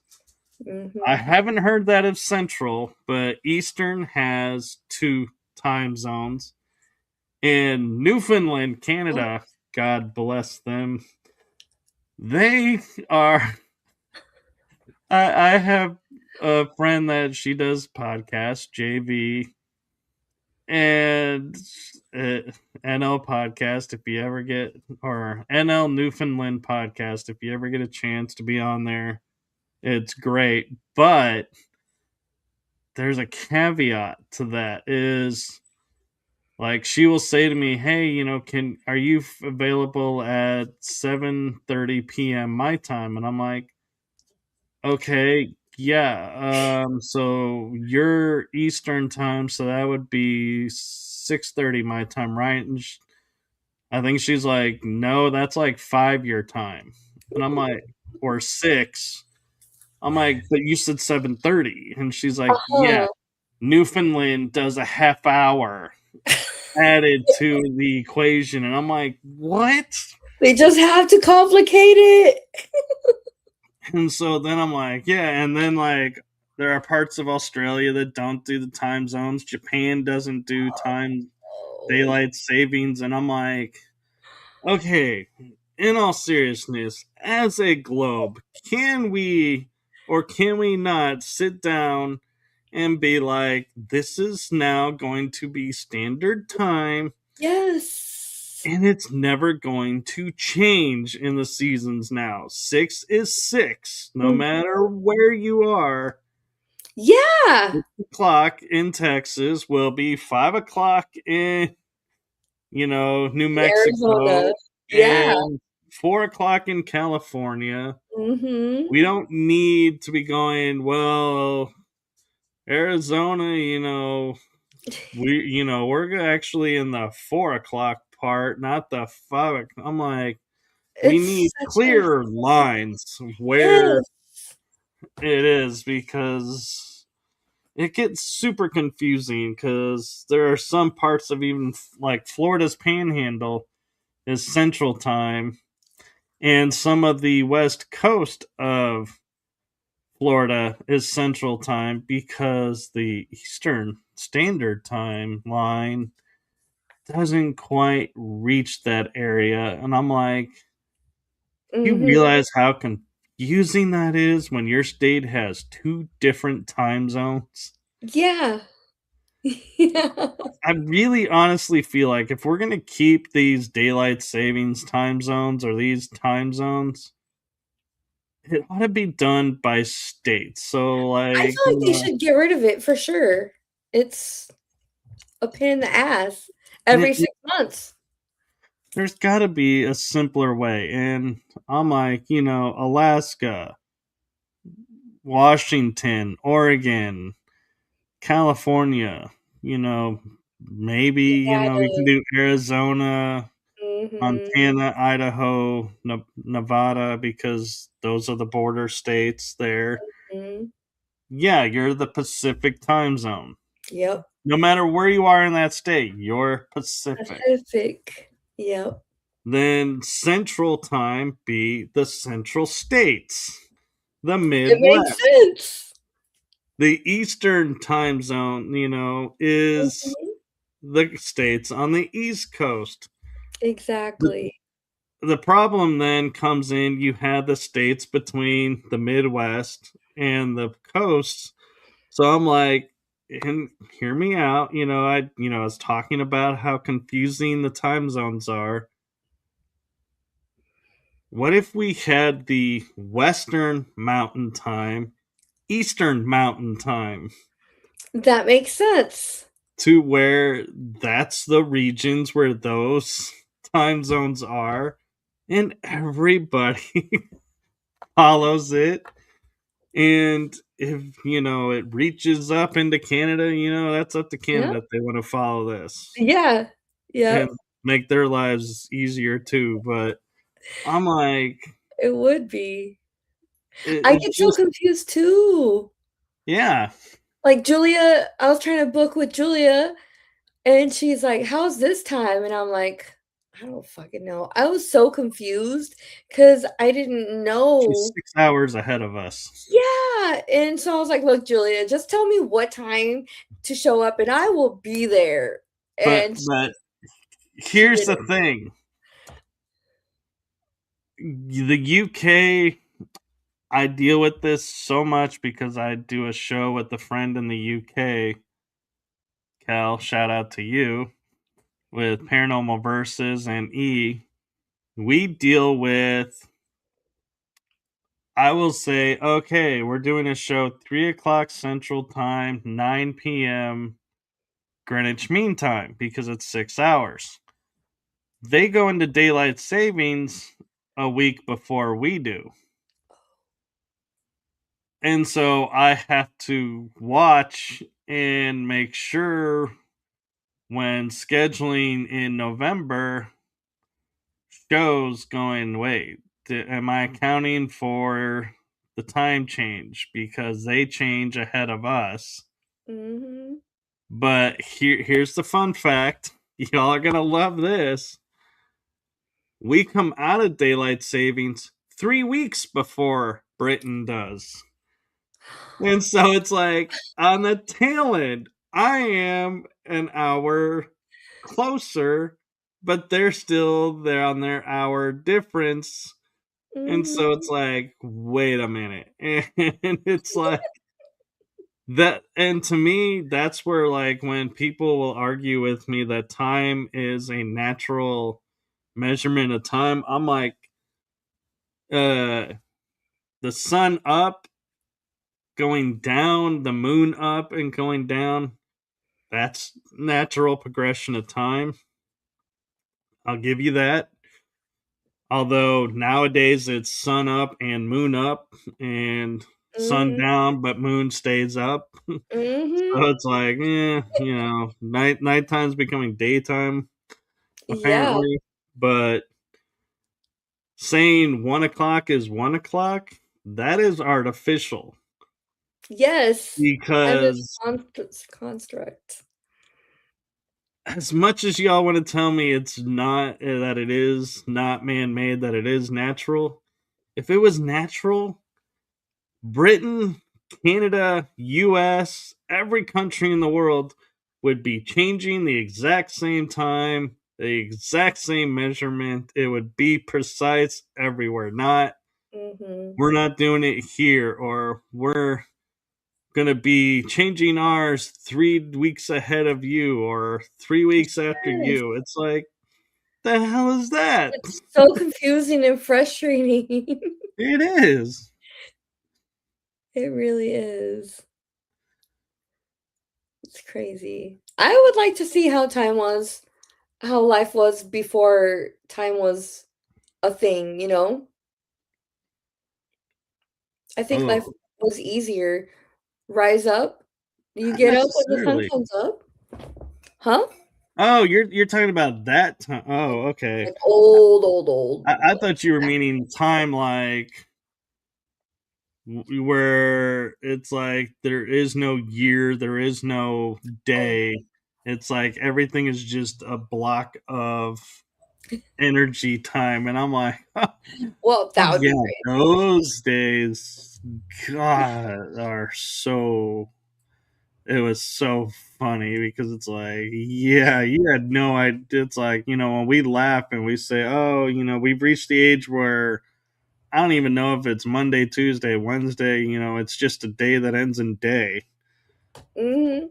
Well, this was a time when there was no day. There was no day. So it's like God only knows how old you actually became because there was no procession of time like that. Measuring. Yeah. And so you could Mhm. live an eon in a blink of an eye. And the fact that, like, in biblical times, the lifespan of a human was 900 years, Yeah. which, fun fact, Yoda was in his 900s when he died. Hey. Just saying.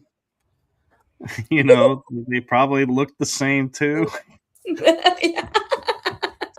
No, Probably. Noah probably was Yoda, for all we know. But, you know, lifespans got shorter. Mhm. Well, lifespans didn't actually get shorter. It's our concept of time changed and our calendar system changed. And so our aging system changed. And so leap years. Do you all understand the fact of the leap year is because when they actually wrote this down, the definition of the leap year is when they changed it from a 13-month to a 12-month, they had an extra day. Mhm. So to equalize it out and spread it amongst time, every 4 years there's an extra day that balances out the equation. Mhm. Why not Again, just do that 13 months, right? yeah, I feel like they love to overcomplicate things. We have a saying in the army that if it makes sense, the army won't go for it. You know, like yeah, that makes sense for the army. yeah. No offense taken, the Navy guy, we know about the Army. But Yes. not only though was it 13 days, but each month was, I think if memory serves right, Wasn't it like 28 was days? 25 days, I think, or something like that. But every month was the same. Mhm. But the comical system of our months is, and a lot of people don't actually know this, but Like December is should have been for October, like the 10th month. I think that is Yeah, how it is. But December. yeah, all when we Yes. went from the Gregorian calendar system to the Julian calendar system, Mhm. I believe is how it went. Or no, it was Julian to Julian, then Gregorian. the Gregorian. Yep. We My actually used dyslexia. the Julian one in the army. Well, when Gregorian took over, our months got totally mixed up because Yeah. Augustus or August was supposed to be the second month. April was the first month, and the months were in actual alphabetical order. Yes. But so the 10th month actually wasn't December. Hmm. It wasn't? It would be October, I believe. I think October was still the 10th month because I think they were in like alphabetical order by also by the names of emperors, Hmm. if I remember it correctly. And so December would be like decimal, like 10th? Deca, Deca? Yeah. Now I'm Googling. I know. I'm looking at the Yeah. Julian calendar month order now. January's okay, so that's weird. It says the Julian Gregorian calendar share the same 12-month order. That's not That's not true. exactly true. That can't be true. They No. they changed it. So I'm gonna look up. Hmm. Okay, what were the original 10 months of the year? And a year was only 304 days. This was the Roman calendar. Yep. And that is even more confusing to look at. It is. Well, It what's funny goes. is so in Rome, the first month was Martius, which is Mm-hmm. March, Yep. named for the god of war. Aprilis for April, Maius for Mhm. May, Junius for June, Junius, Junia. Quintilius for July, Sextilis for August, and then it's September, October, November, December. That's so weird. But it's, yeah, I mean, the calendars have all been altered. The calendars, the clock, the time zones. That's crazy. It is. And the lunar was a 13th month because there was 12.36 lunar cycles in a single year, so 13 months tracked those cycles. Makes sense. um why did we switch from 13 to 12? And it says the Babylonians and Egyptians found 12 to be more convenient in mathematics. Mm, I somehow don't think so. I don't think so either. Sounds like fluff. I think someone was like, let's Oh, see how far I can push this. here's something interesting that AI just found out. So I don't know if this is a true reality or not, but it said, did February 31st ever exist? And it says February 31st or 31 February does not exist in the Julian calendar or Gregorian calendar. However, it is used on gravestones when the date is never really known. Oh, It's also used with February 32nd and 33rd for weather data for weather data, that's why. because of the wind cycles and the Mm, seasonal, the seasons have their own system. So, yeah, so interesting. there you go. There's a little extra tangent Oh, knowledge for y'all that what is this, the calendar of Numa. What is the calendar of Numa? I've never heard of that calendar. I Let's don't know. I've see. never heard of that. Is that from an ancient civilization as Rome. well? Rome. Okay. It's supposed to be the calendar that was in existence before the Julian calendar. Oh my. And I'm looking to see. Uh, oh, it's a little article, but it's hard to read what they were saying. But it was a cycle of named festivals that persevered in capital letters in the Roman calendars, and it formed the basis for the study of the Roman religion ever since Mommsen published his edition of the Fasti in 1863, where the festivals as a whole to the period of Numa was sometime modified by the work of Wasawa and Ward Fowler, who were doing topographical evidence based on the Etruscan kings, and it's still customary to this day to them in the regal period and to assume they had already at that time been assigned to fixed days of the month. The cycle has therefore been interpreted as Sil 1, and it just gives different deals. It's like, not really answering that.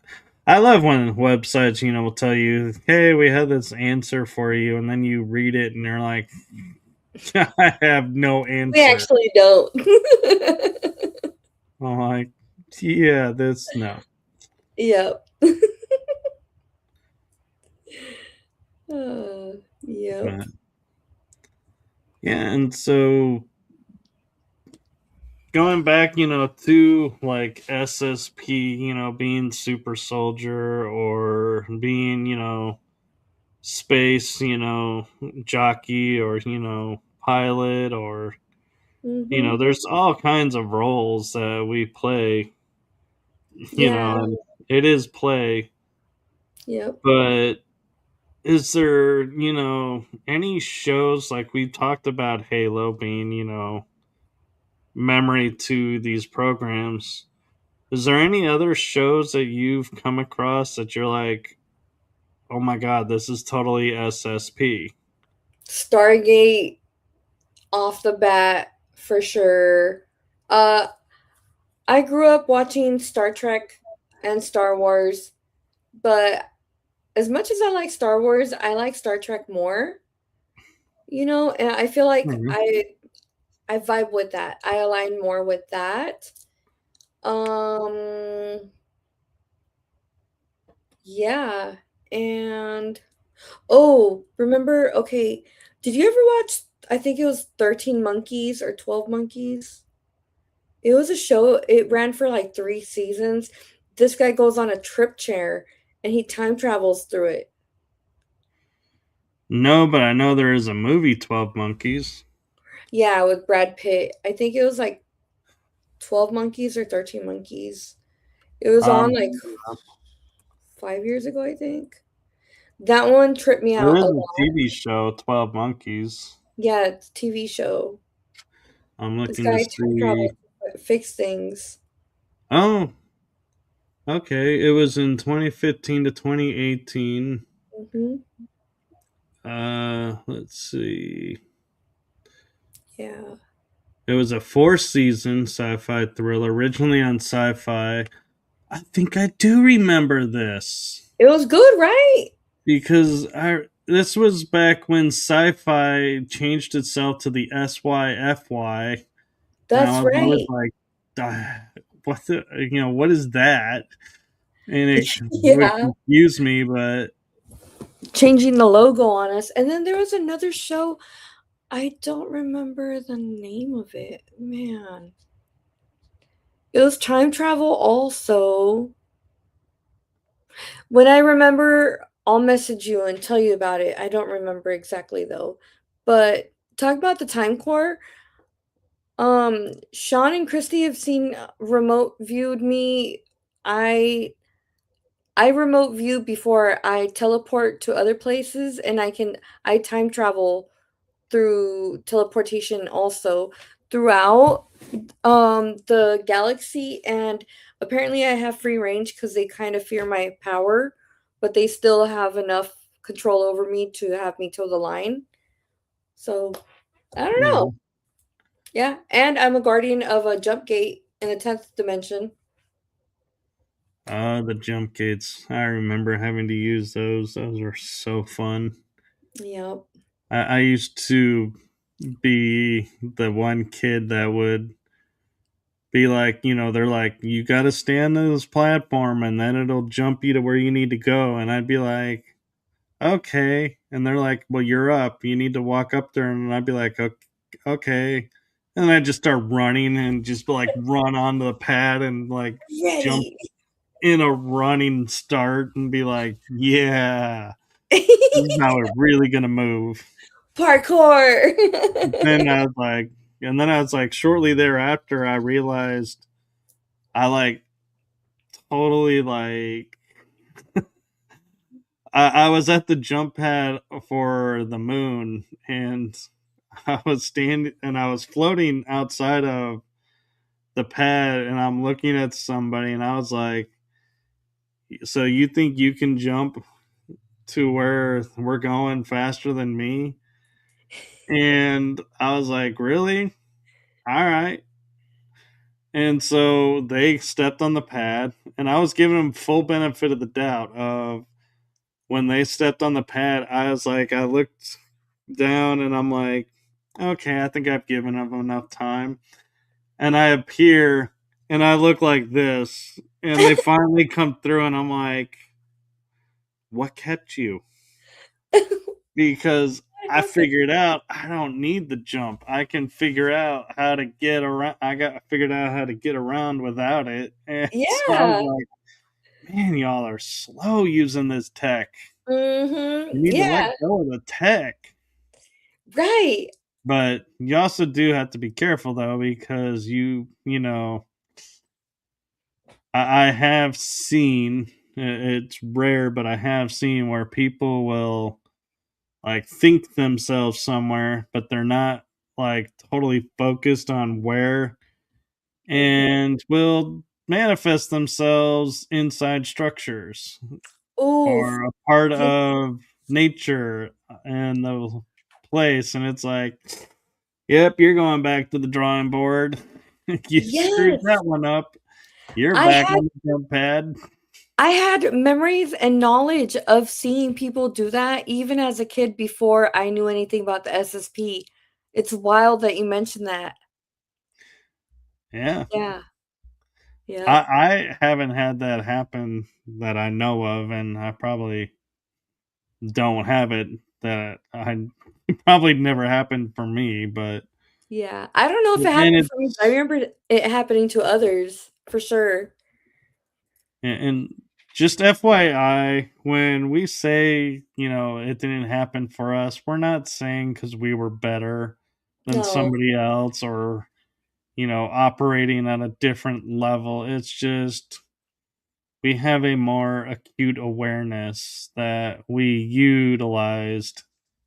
And so, yes, Yep. jumping to like a planet, landing on the surface of the planet, not halfway in the ground of that planet, is something you can totally Yeah.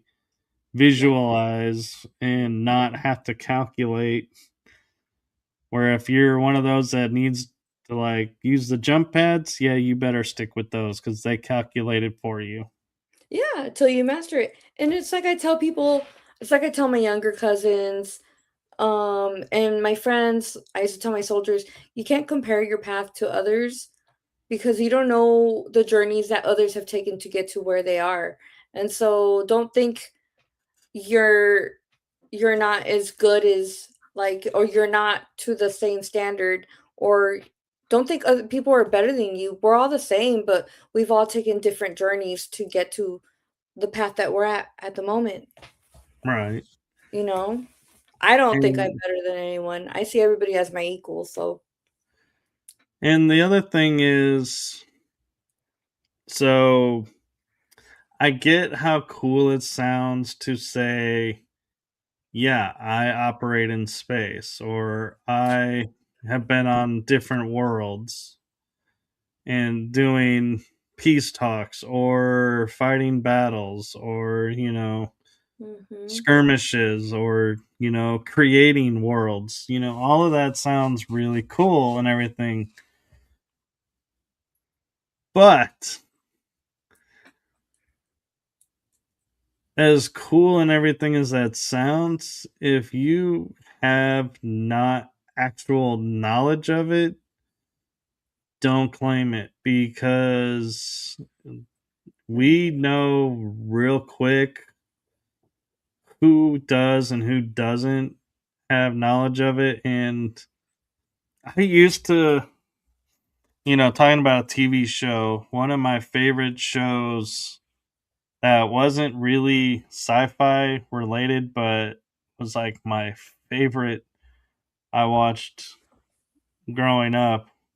That was The Highlander.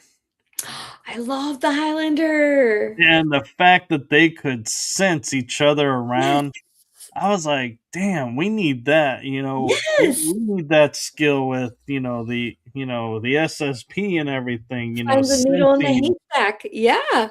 each other. And then it's like, and some people have told me we do have that ability. And and I look at, well, do we? And then I'm like, well, like you and I cross paths. What are Mhm, the odds? mhm, Julia being in the UK crossing paths with us over here in the US, mhm. what are the odds? Yep. And so there must actually, I kind of feel like there must be something around. And I think so I too.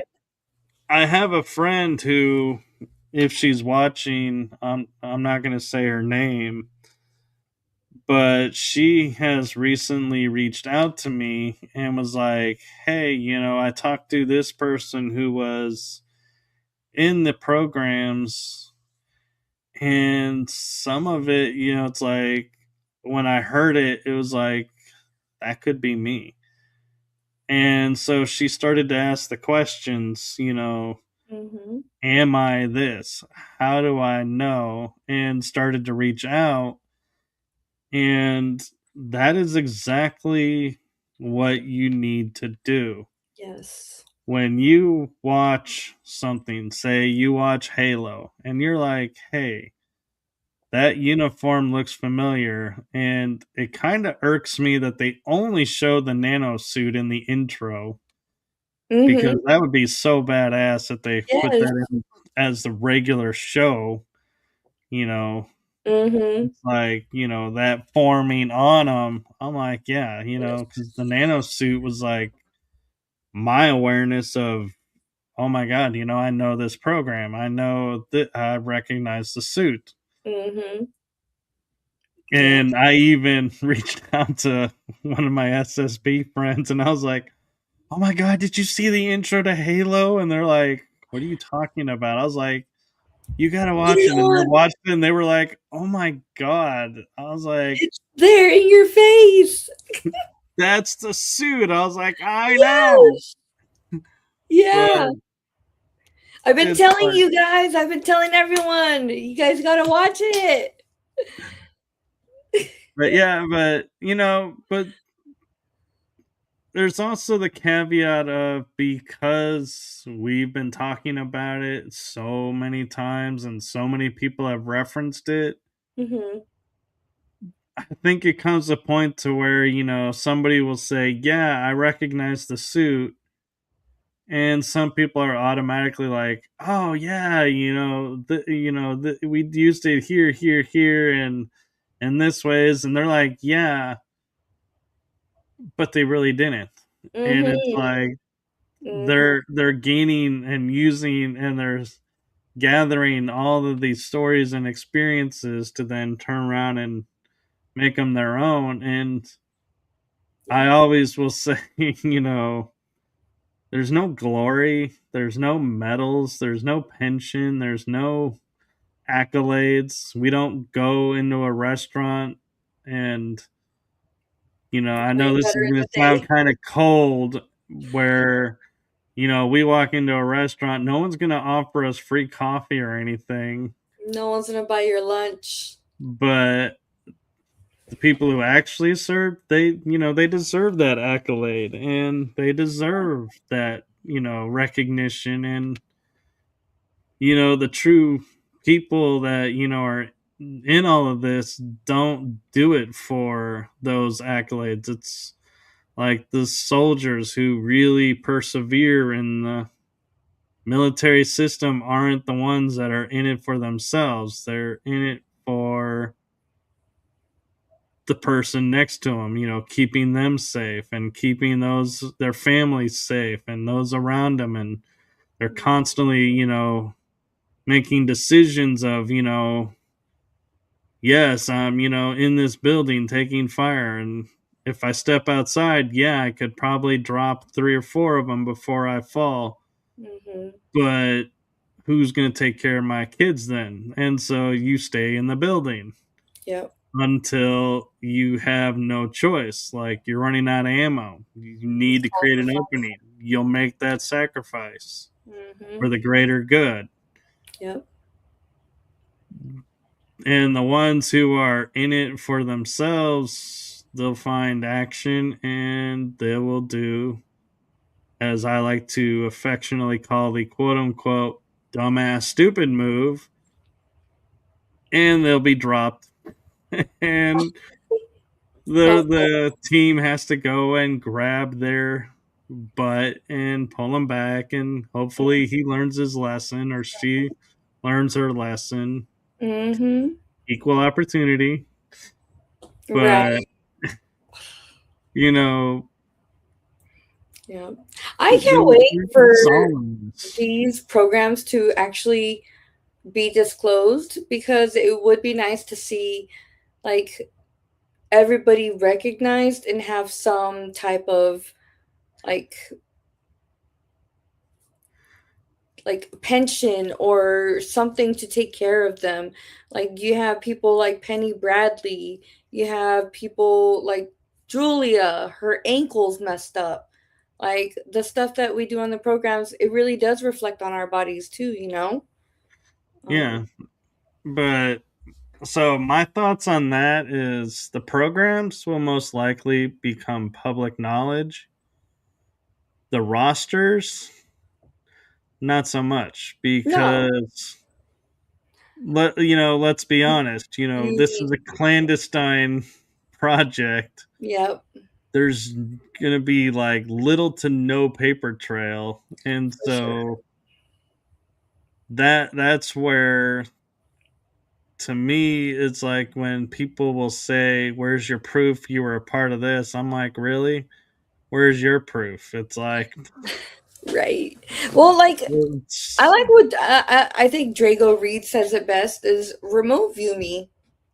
I ain't fucking scared. I'm not scared. Remote view me. yeah, We just found Drago Reed's oh, SSP experiences. That's funny. You know, yeah, there's and no paper trail. What are you talking about?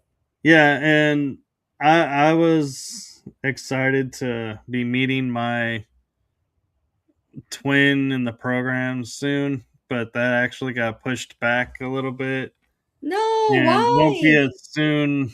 There's reasons, and it's, I respect the reasons, and we talked about it and everything, and we've already figured out how our introduction to the world is going to be and everything. But where I was going with it though is when Drago announced Julia in that thing, That was he made a beautiful. comment of, where's, here we are, telling our story, and the stories need to be told. Hmm. And so some of what he was saying in there kind of sparked something in me because we both have shared our stories separately. Mhm. And so I started talking to my twin and I was like, hey, what's your thoughts about, kind of doing a special project of doing something, along these lines of this type of disclosure? And we both were like, our first thoughts were, oh, hell yeah. Except now reality has struck in and we're like, yeah, this is going to be like almost freaking impossible to do because we're not local to each other. And so we're like, yeah, I'm not sure how this is going to work. And so I'm like, yeah, we're going to be like, it's almost like it's going to be like, okay, here's my part, ship it off to my twin and be like, add your part, ship it back. We'll piece it together, make it one fluid experience, story and story and story. And we'll make a presentation, out of this and, make it this or that. But I'm not going to tell you in what form we're going to present it because Oh, that's I'll going to just wait. I be, love surprises. yeah, it's a work, but I will just say on a other side note that has nothing to do with that project though, talking about surprises, I do currently, I know, it seems like I've kind of retired from writing cuz nothing's been published since March and we're like approaching July and usually I'm like one right Usually, after back another. yeah. I do have 3 very specific themed books that I am working on. And I am in the process of probably being half done with my current book that I'm working on, which I will share with you all because it is being written because it is foremost in my face right now. And that is my metaphysical view of death and the afterlife. And so in the first chapter, I share the pets that I've lost and how their deaths impacted me. Because Your first I'm introduction to sorry, this. pets are not pets to me, pets are family. Mm. So it hits me differently with that. And so I write about those. I write about certain family members because each one had a different role in my life. And so I share what the impact of that role was. Well, I am getting ready to write my mom and dad's stories of the impacts of their passings on me. And so that shows you how current I am in this book. And the fact that I'm half done, it's like, yeah, so there's a section missing. And I'm happy to announce I am going to share my channeling history as part of this book.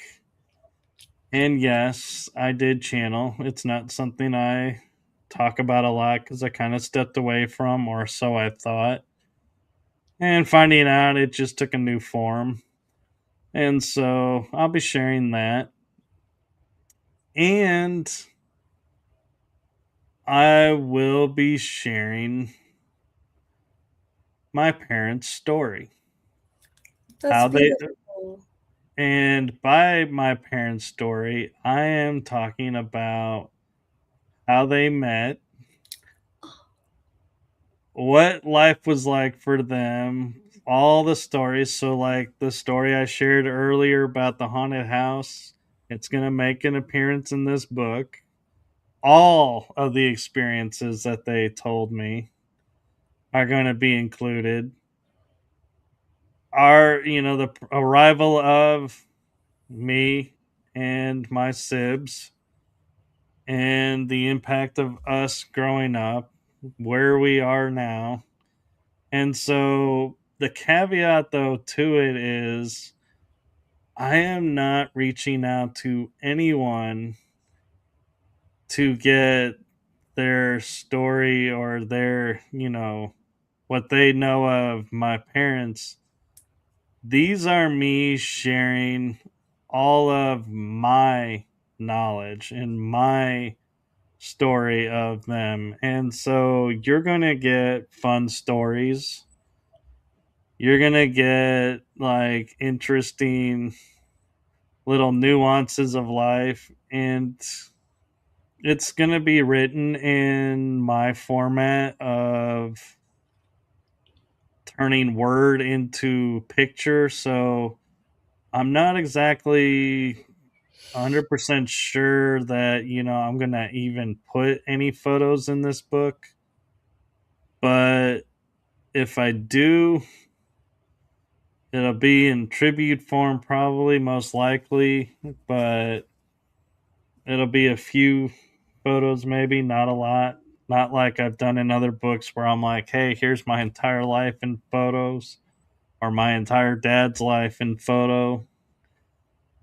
It's like, nope, this is going to be a little bit more fine tuned and more precise to, yeah, hearing all of this and knowing all of this, what it did for me and shaped me into who I am, which in turn goes back to how I see death and the afterlife because their entire story is part of my story, which is part of their story, which, yeah, welcome to the SSP. That's how we work. Stories become stories, and the linear method of telling that story makes no sense because we don't operate in that sense. No, no. I So look yeah, forward to that. so I'm hoping to find time to start picking up and writing again. And I kind of mentioned this too because something guided me to look at Amazon today, and I found that I actually sold two books this month, or two or three books, maybe three books. And I thank you for that. And I also noticed three books were viewed for free. And I'm kind of like, Hmm. hey, thank you for reading the book. And I'm just, in the back of my mind, I'm kind of curious how you got it free. Yeah, that's interesting. And because I'm like, I didn't know that was an option. The only thing I'm thinking of is like if somebody's in the Kindle Unlimited program, Oh, if the book has been put in that, I'm like, oh yeah, you're paying a monthly fee to read the book, and so I'm kind of curious if that, you're spending more money to read the book for free, or is there really savings in doing that? But it was a nice surprise to see that some of the books have sold, and it was like, and it was it wasn't like book one, two, three. It was like different random books, and I was like, I love that because that was my intention. Was you read the variation of my story that you're interested in, and you can skip the rest. yeah. So, yep. And so the other two books, I'm still going to keep those stories to myself right now because those are topics that I got to figure out and work, figure out how I'm going to work them in as full books. And I might actually even break my tradition of doing hard copy, soft copy, digital version, and those two books, I might just do soft copy and Kindle and not do the hard copy because the subject matters. I might just make them standalone, no addition, no anything added. And just FYI, I don't, throw things in the book just to make page quota. No, everything that I put in the book flows to that topic. And so, as much as we're talking about, oh, I'm adding this, and it doesn't seem like it's going to tie into the theme of the book, it will. It Just will. wait. Mhm. Yep. Yeah. So, where can people? So, you're on YouTube. So, what can people find on your YouTube? You can find my 2 sessions with Christy Campbell. I have, I don't know, Julia Anchor Havens, my interview with her, my one interview with Rob from Typical Skeptic, and I have the channeling through art with Mia Starfire. I have it in my email. I just have to upload it. So it should be on my channel soon because it was a really good session also. But and then I'm gonna upload this afterwards too. So Very cool. yeah, And I so, just started, but I had my first premiere like 2 weeks ago, I think. congratulations. Thank you. I follow you on my 2 YouTube accounts too. Yeah, I have four. So, yeah, Oh, it's. nice. I'm one of those that it's like people love because it's like you send me a follow request and and I look at who it comes from, and so if I see it before it's like it's buried in like or hidden away from me because I get so many notifications Uh-huh. that if I see like, oh, this person subscribed, I will click and I will go and I will look at what's there, and 9 times out of 10 I will follow back. But if I go there and I'm like, I'm sorry, you got what on your channel? You are talking about what? None of this makes any sense, or I don't understand, your, your theme of what is on your channel is like completely opposite of what's on my channels.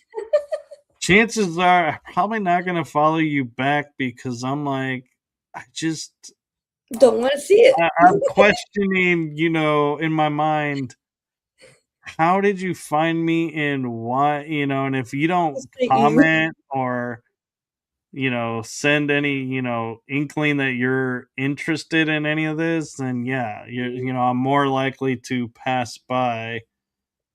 But if I see, comments and I try to, respond as quickly as I can, but I don't always get notified. So I get random checks now where I go into the YouTube channels, especially now that I got my energy that surrounds us channel back under my authority, that I'm like, oh, now I can stay current, and I try to, respond quicker to comments and check them all and keep the channels active. And Hey, that's yeah, good. Yeah, so it's a lot of work, but it's, labor of love.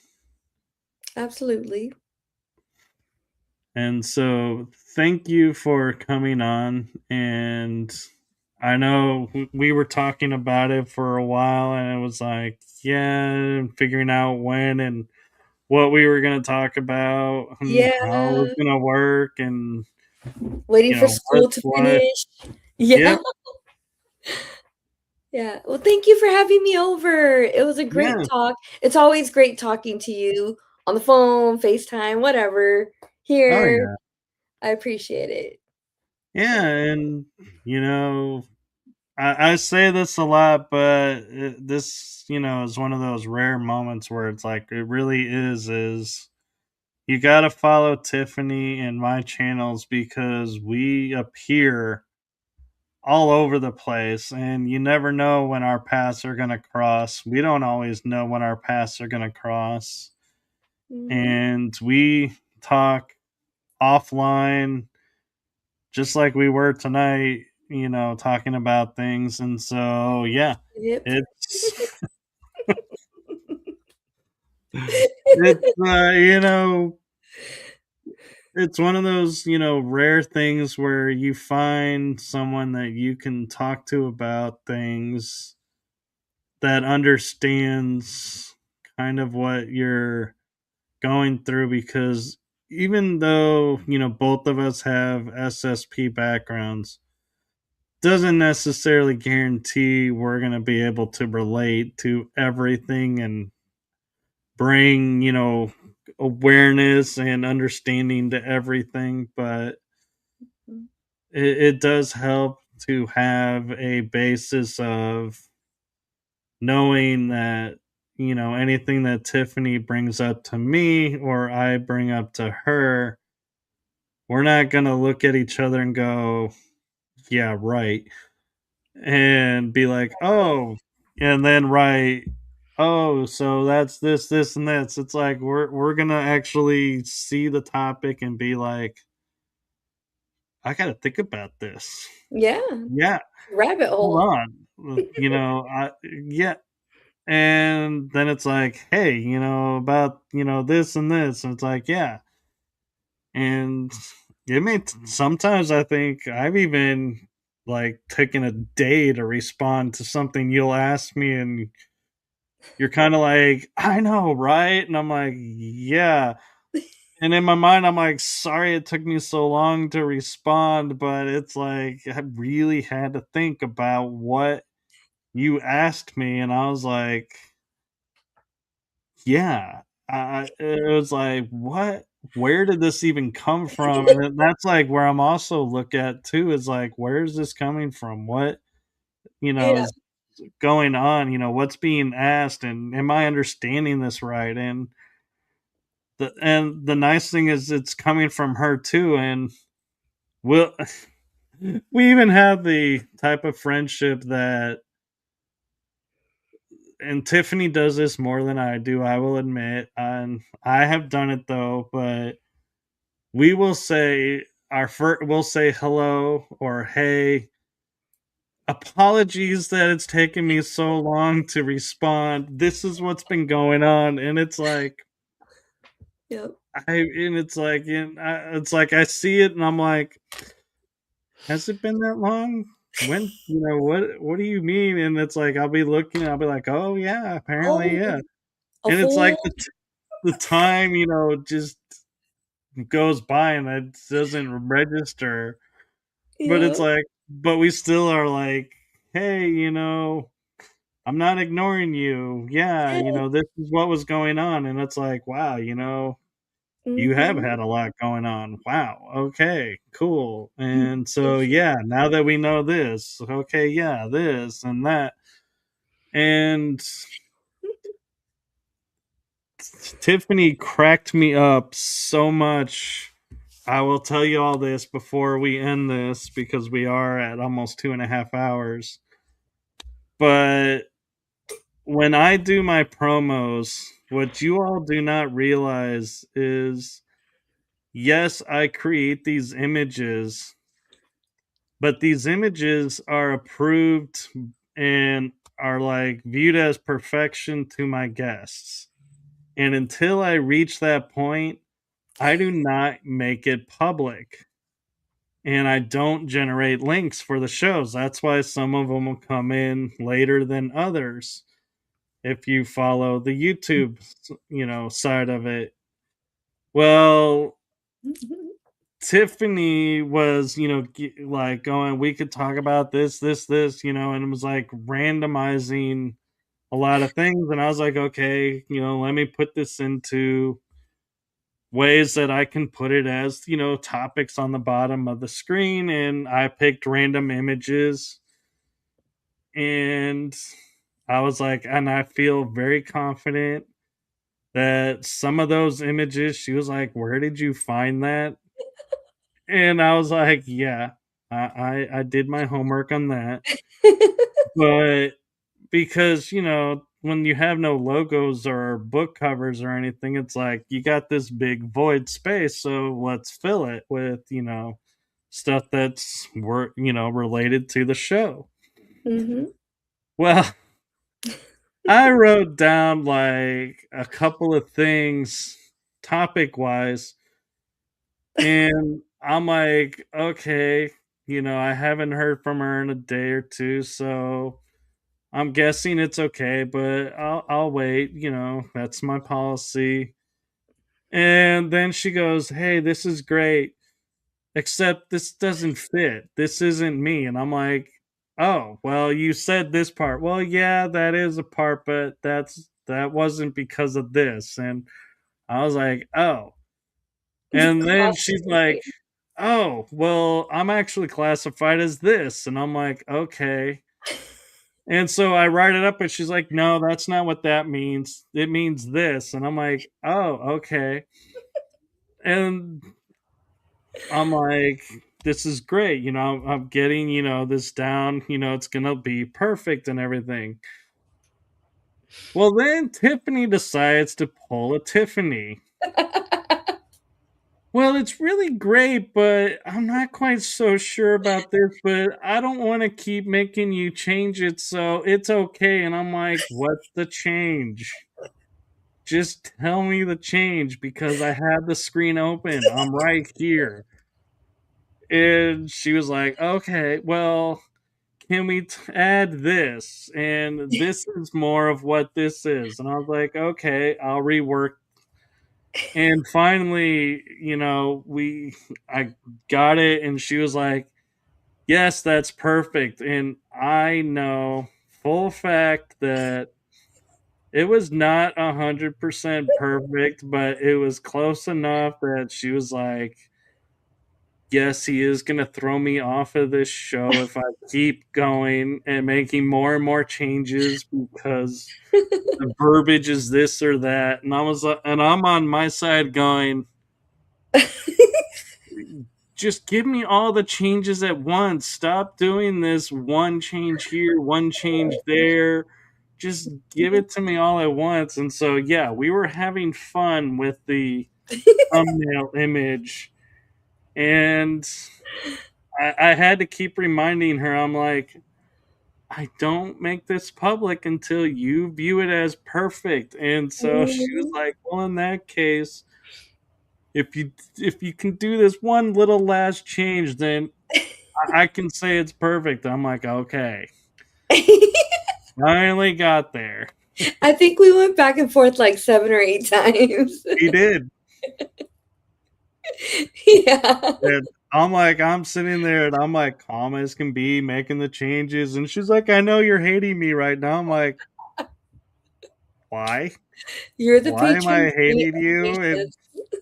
yeah, and she's like, "Well, I know this is irritating you that I keep changing this." And I'm like, "No. What would irritate me more in actuality is if something was wrong on there and you don't say anything, and then are like, and then it goes public, and it's like, oh yeah, this isn't, I don't actually qualify for this title." And it's like, "And so you let me do Why that? didn't you Why? say it? Yeah. You let me go public with it? Why?" That's why you And- proofread. but yeah, but yeah, it was so funny going back and forth and being like, "How's this?" And I think I even finally stopped saying it, and I just started just sending the images and was like, "Stop Mhm. asking questions," and being like, "Okay, is this it now?" Yeah. And I think, like, I probably was at the point, though, in all honesty, at the 8th going, "Oh my god, I don't know what's left to change, and seriously, if you come up with something, I'm gonna be like, if it's a freaking spelling error, so Oh. help me God." I'm like, We're not going for a record 10 changes here." But I'm like, I want the information to be right. And so it's like, I'll do the changes, but I also have others going on. And so it reaches a point to where if Mhm. I got to leave yours to prep another one, it's like, Yep. oh, I can't. I can't Once change it. I change Yeah. it, it's like I really can't go in and quickly make the change. I got to rewrite the whole thing. Mhm. And the funny thing is, I have the calendar on my website now that has all the episodes. I forgot to copy the topics from the thumbnail to put on the calendar so it would match. Oh, And no. I had started doing two, and I was like two thumbnails ahead, and I was like, I went and clicked, and I was like, and so I had the image open, and I hand typed on my calendar the thumbnail topics to the topics on the calendar so they would match. And if Oh, I capitalized in one spot and lowercased it in another, I was like, nope, we're capitalizing this, lowercasing this. yep. And I was like, and this is why I copy and paste them before I start the next one. This Mhm. is my fault. This isn't anything on Tiffany, but yeah, it's one of those fun You're like, little "Thanks, Tiffany." work things that goes on that it's like, oh, there's just so many places to type Mm. things. And you actually are now officially on IMBD. What? Not listed out by name, but your picture is on there because I post all the episodes to a show page on there. Oh, that's really cool. So your thumbnail is now immortalized in the movie database. Oh, wow. Well, those 7 or 8 changes were worth it, weren't they? Yeah, the topics, as long as it fits within the criteria they're sizing, is listed Mhm. as the show synopsis that's new for this season. So yeah, if you're ever on IMBD, go and check it out, and feel free to give stars. Will do. Really cool to have people rating it besides me because I gave my shows 10 stars. I'm not gonna lie. I'm not Yeah. gonna downplay myself. No, of course not. Imma send all my friends there. Go Aw, rate it. in a bright way. Don't be like dissing on it. Rate Right. rate it, rate it the right way. Let me find out. 8 stars or higher. No, just kidding. None of this 5-star crap. No, I'm gonna tell my daughters I'll buy you Starbucks for each 10 star. hey, as long as it's you and not me, because I have over 300 episodes, so Oh my. yeah, I would not be Yeah. wanting that Starbucks bill. I'm like, that's on you. If you Yeah. want to go there, you go right on ahead because Uh, this is my season girls are so 4. cool, they'll just do it for free. Yeah, I mean, in all honesty, Tiff, you are season 4, episode 49. Nice. So that's just this season, and so. There's four of them, and I Yeah. will say, in all fairness, first season was only 11 episodes, so you do have that in your favor Okay. of Okay. this show. Yeah. But there is another show, so Yeah. let's see. Let me see if I can see if it'll tell me how many actual episodes there are to the show. Let's see. Oh, wrong screen. Let me see real quick. What? What is going on? Ah, here we are. This Riding Through the Unknown. Currently, you are the 177th episode. Yay. All right. So, yeah, it's been 4 years. Started August 10th, 2023. Wow, that's so cool. Yeah. It's 3 days before my birthday. Well, I couldn't wait around for you forever. Couldn't. I don't blame you. Dude, that's crazy. You graduated high school in 96. Yeah. I graduated 6th grade in 96. Oh, I was about to say, please Yeah. tell me you weren't born in '96. I Oh was my like, god, no. oh, like, That'd be yeah. crazy. Yeah. But yeah, that. They had So we the both baggy pants, graduated. right? Yeah. Yeah. Super baggy pants. Not as baggy as the '80s. I was around in the '80s, so Do Did you ever wear Jankos? I have no idea what that is. Baggy pants? They were like super baggy. Like baggy.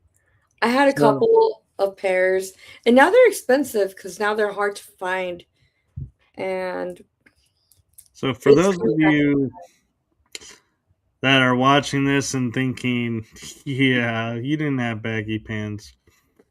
We in the '80s had the MC Hammer parachute Yes. baggy pants. Parachute pants. Yep. I would like shuffle sideways. Oh, oh, oh, oh. Yep. Me and my brother had matching ones. He would do it in blue and gold, I think, were the two Yeah. popular colors for his. But Music yeah. video. Yep. New Kids on the Block. Depeche Mode. Oh yeah. Yep. Oh oh oh. The Oh, right oh, stuff. oh. Yeah, I love it. I I had in the '80s a New Kids on the Block birthday party where my parents got on pay-per-view one of the concerts of New Kids on the Block. Oh my god, you were the coolest. I had a New Kids on the Block pillowcase, and every night I'd be like, "Good night, cuties." Yeah, I didn't do that. Yeah. I'm like, yeah, no. Yep. My cousin had the New Kids on the Block sandals. They were like girly sandals, but it had their picture in the middle. And I was like, "Those are cool." Yeah. Yeah, I don't know that I want people's faces on my feet. Right. Like, yeah, no, that's all right. I'll pass on that one. Yeah. I had the glittery jelly sandals. Remember those? Those Yep, are back. I know. Mhm. Although I gotta say, I kind of still digging the Crocs. I haven't fully gotten out of the Croc phase yet. I used to think Crocs were ridiculous. Um, until I moved to the East Coast and then everybody was wearing them. And I was like, all right, let me get a pair. And then I couldn't stop wearing them. They're so comfortable. I even got the ones with the fuzz, like to make them like the wool inside to keep them warm during the winter. But now I moved on to my Birkenstocks for when I leave the house. But in the house, it's Crocs. Yeah, I like the comfort of that, and I was collecting the Star Wars For Crocs when they were you. coming out, and Yeah. yes, I do have a pair of the chewy, furry ones, and I love that. they are a little weird though to wear because some of the hair, like I think, kind of like sticks to the sweaty foot, and so it Oh doesn't quite no. work in When the. you lift your foot, it goes grrr. But yeah, I did the Crocs thing, and it, is some of them were more comfortable, but others, but I would Mhm. wear them because of the design that was on them, and I even had a pair that were like galactic looking. Oh yeah. Yes. They were like purple and blue Yep. galactic. Yeah. Yep. Mine are all black, and then I got some hot pink ones. Yeah, and Gray. right, and somehow I got stuck on wearing the patriotic ones, and so I have them with Nice. the stars and the stripes, and I'm like, yeah, and I'm kind of like, yeah, I wear them around. I have them stationed to where if I would go out one door, I wear this pair. If Yep. I go out a different door, I wear this pair, and my back door is a pair of Star Wars Crocs. So if I Nice. I go in the like back, I got those, and so yeah, but that's really cool. yeah, Speaking of but backyard, I gotta send you a picture of my pumpkins. you got your pumpkins out already? Yeah, they have not they have not produced, but the vines have become insane since I bought this fertilizer from Home Depot. Like they Uh have huh. doubled in size. So And yeah, fun fact for you, just in case you weren't aware, mhm. cucumbers, pumpkins, and I think there was one other vegetable. You said beans, right? Or I don't know about beans, but I know cucumbers and pumpkins, if you put them in a pot, they will overflow and they will take over the entire backyard. yep, I remember you said that because of your cucumbers. So we have a Yeah. raised bed. So if they make it, Oh, they make it. I it, don't know. they will find themselves hanging over the edge. It's gonna drape down. They're Yep. not hanging out in a raised bed for long. Yeah, they're getting there for sure. Yeah. I'll keep you posted.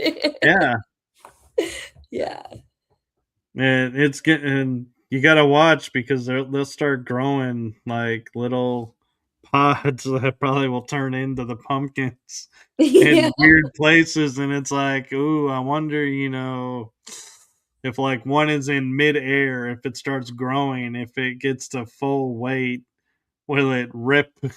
The vine? No, not rip the vine, rip the raised bed container. Oh, maybe because I did plant jumbo seeds too. Oh my god, that's hilarious. I'll keep you posted. You got the jumbo pumpkins coming in.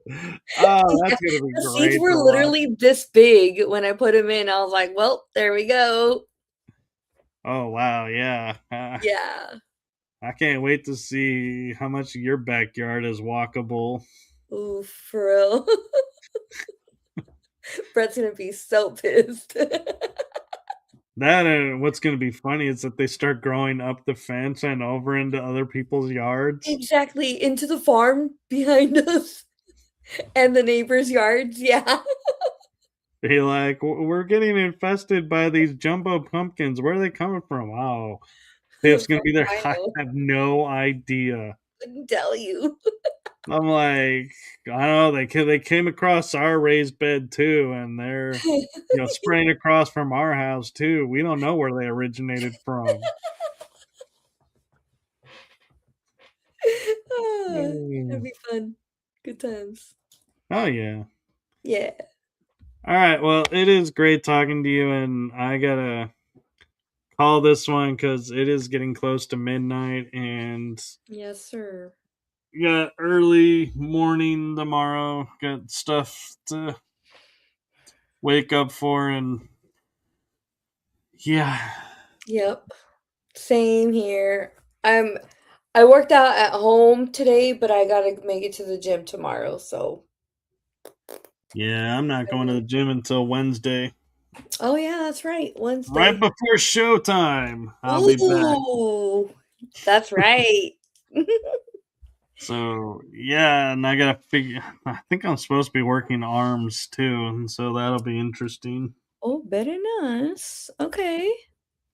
But oh yeah, tomorrow's an early show for me, so yeah, I'll be able to chill at night.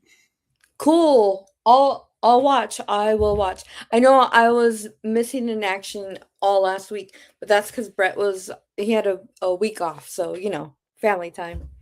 Yeah, I'm back.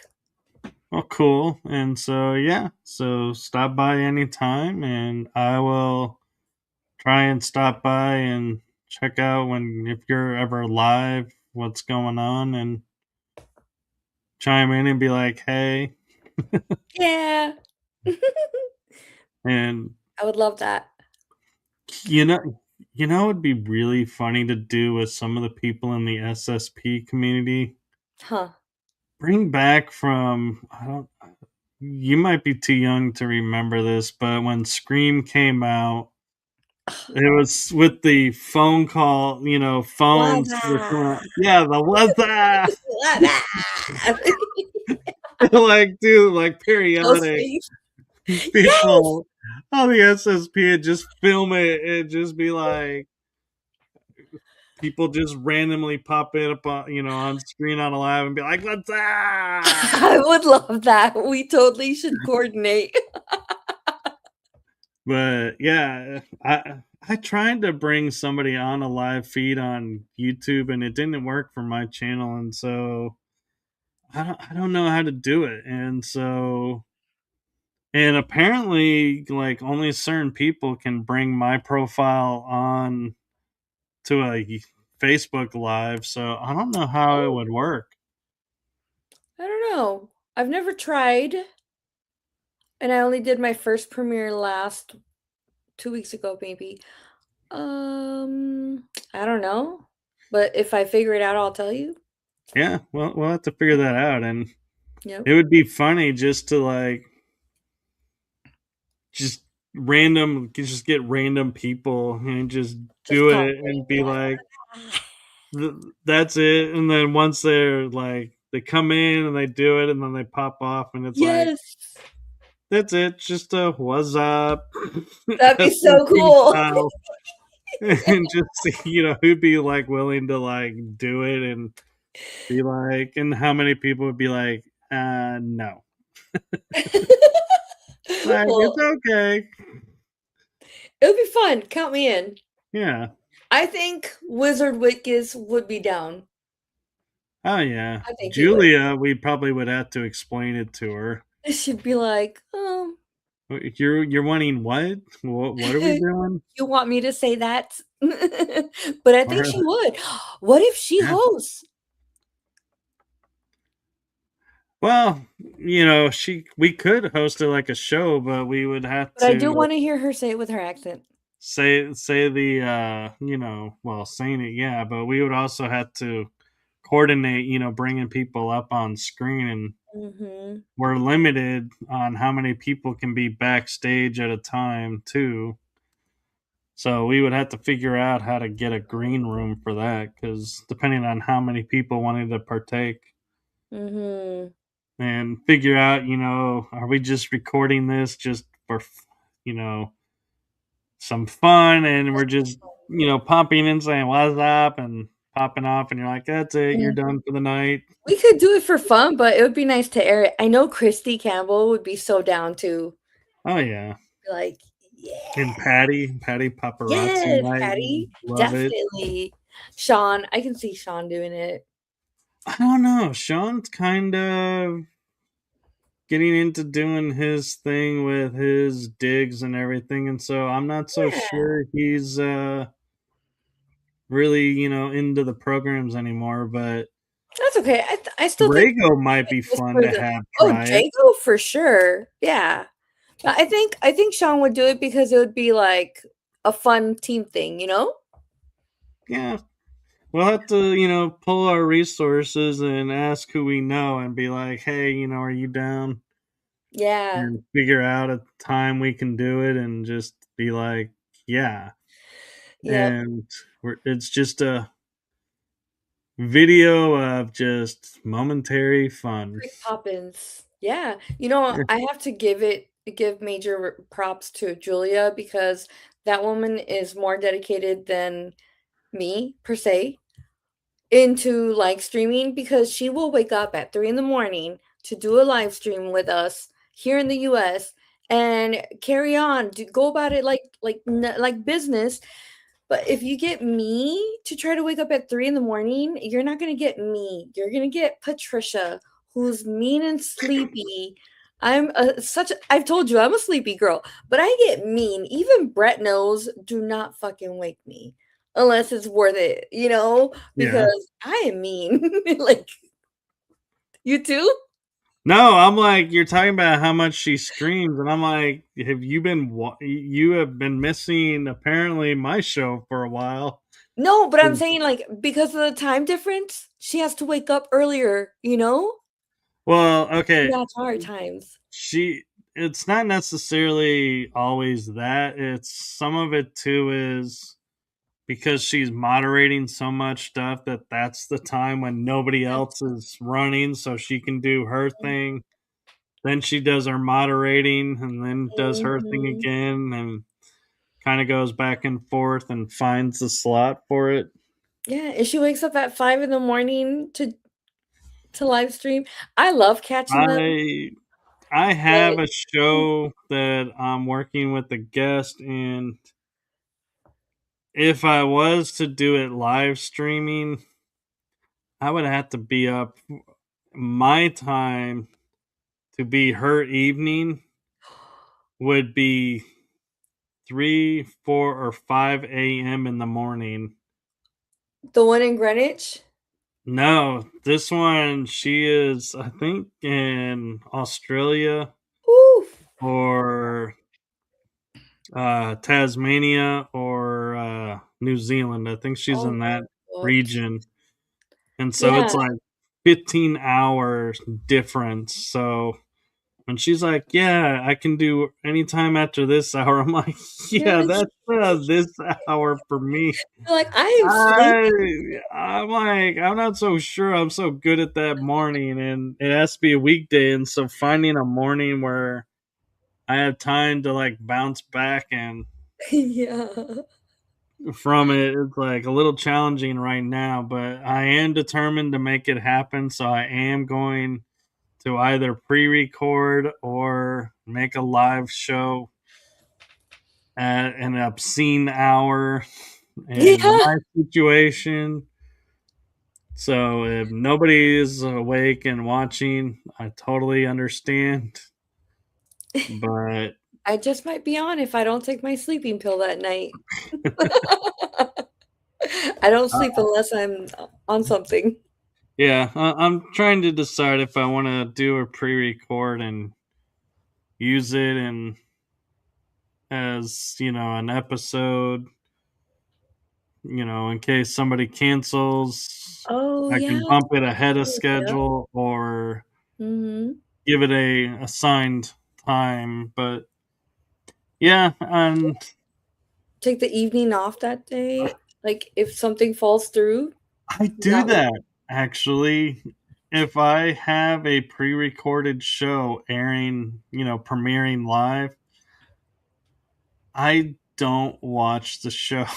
I will be honest. Even if it's me, being premiered, I don't always like to hop on and watch because I start to get nitpicky on myself. And so I'm like, Yeah, I'll start to look at myself and go, "Oh my god, what was I thinking wearing that outfit?" Or why did I say that comment? Or where did that come from? And Aw, so it's don't beat like, yourself up. You're a good host. oh, I'm talking about is Good. more of that as being like the guest. It's like, Oh, I'm okay. like, yeah, I blubbered that one out and don't know why I went on that rambling tangent. Shouldn't have done that. It's okay. But It'd be yeah, like fine. hosting, yeah, that's a different ballgame. I'm like, am I going to be awake enough to ask the questions and Uh-huh. bring the information in and be my jovial self, or am I going to be like, huh? What? Yeah. Like, what are we talking about again? What was yeah. What's the subject? Like, yeah, I'm hopeful that it'll work, and if it's meant to be, it'll work, and if not, it's just a matter because of the time zone. It just Mhm. isn't possible. But uh, I tend to, as a host, go the extra mile to make it happen. So yeah, just know at some point, yeah, if you ever see, it'll probably most likely be pre-recorded, and you'll know it's pre-recorded because it'll say pre-recorded. Mhm. But also the fact of I'm not there, Yeah. probably sleeping from getting up so early to do it, Uh-huh. but I will show up and I will be my normal host self.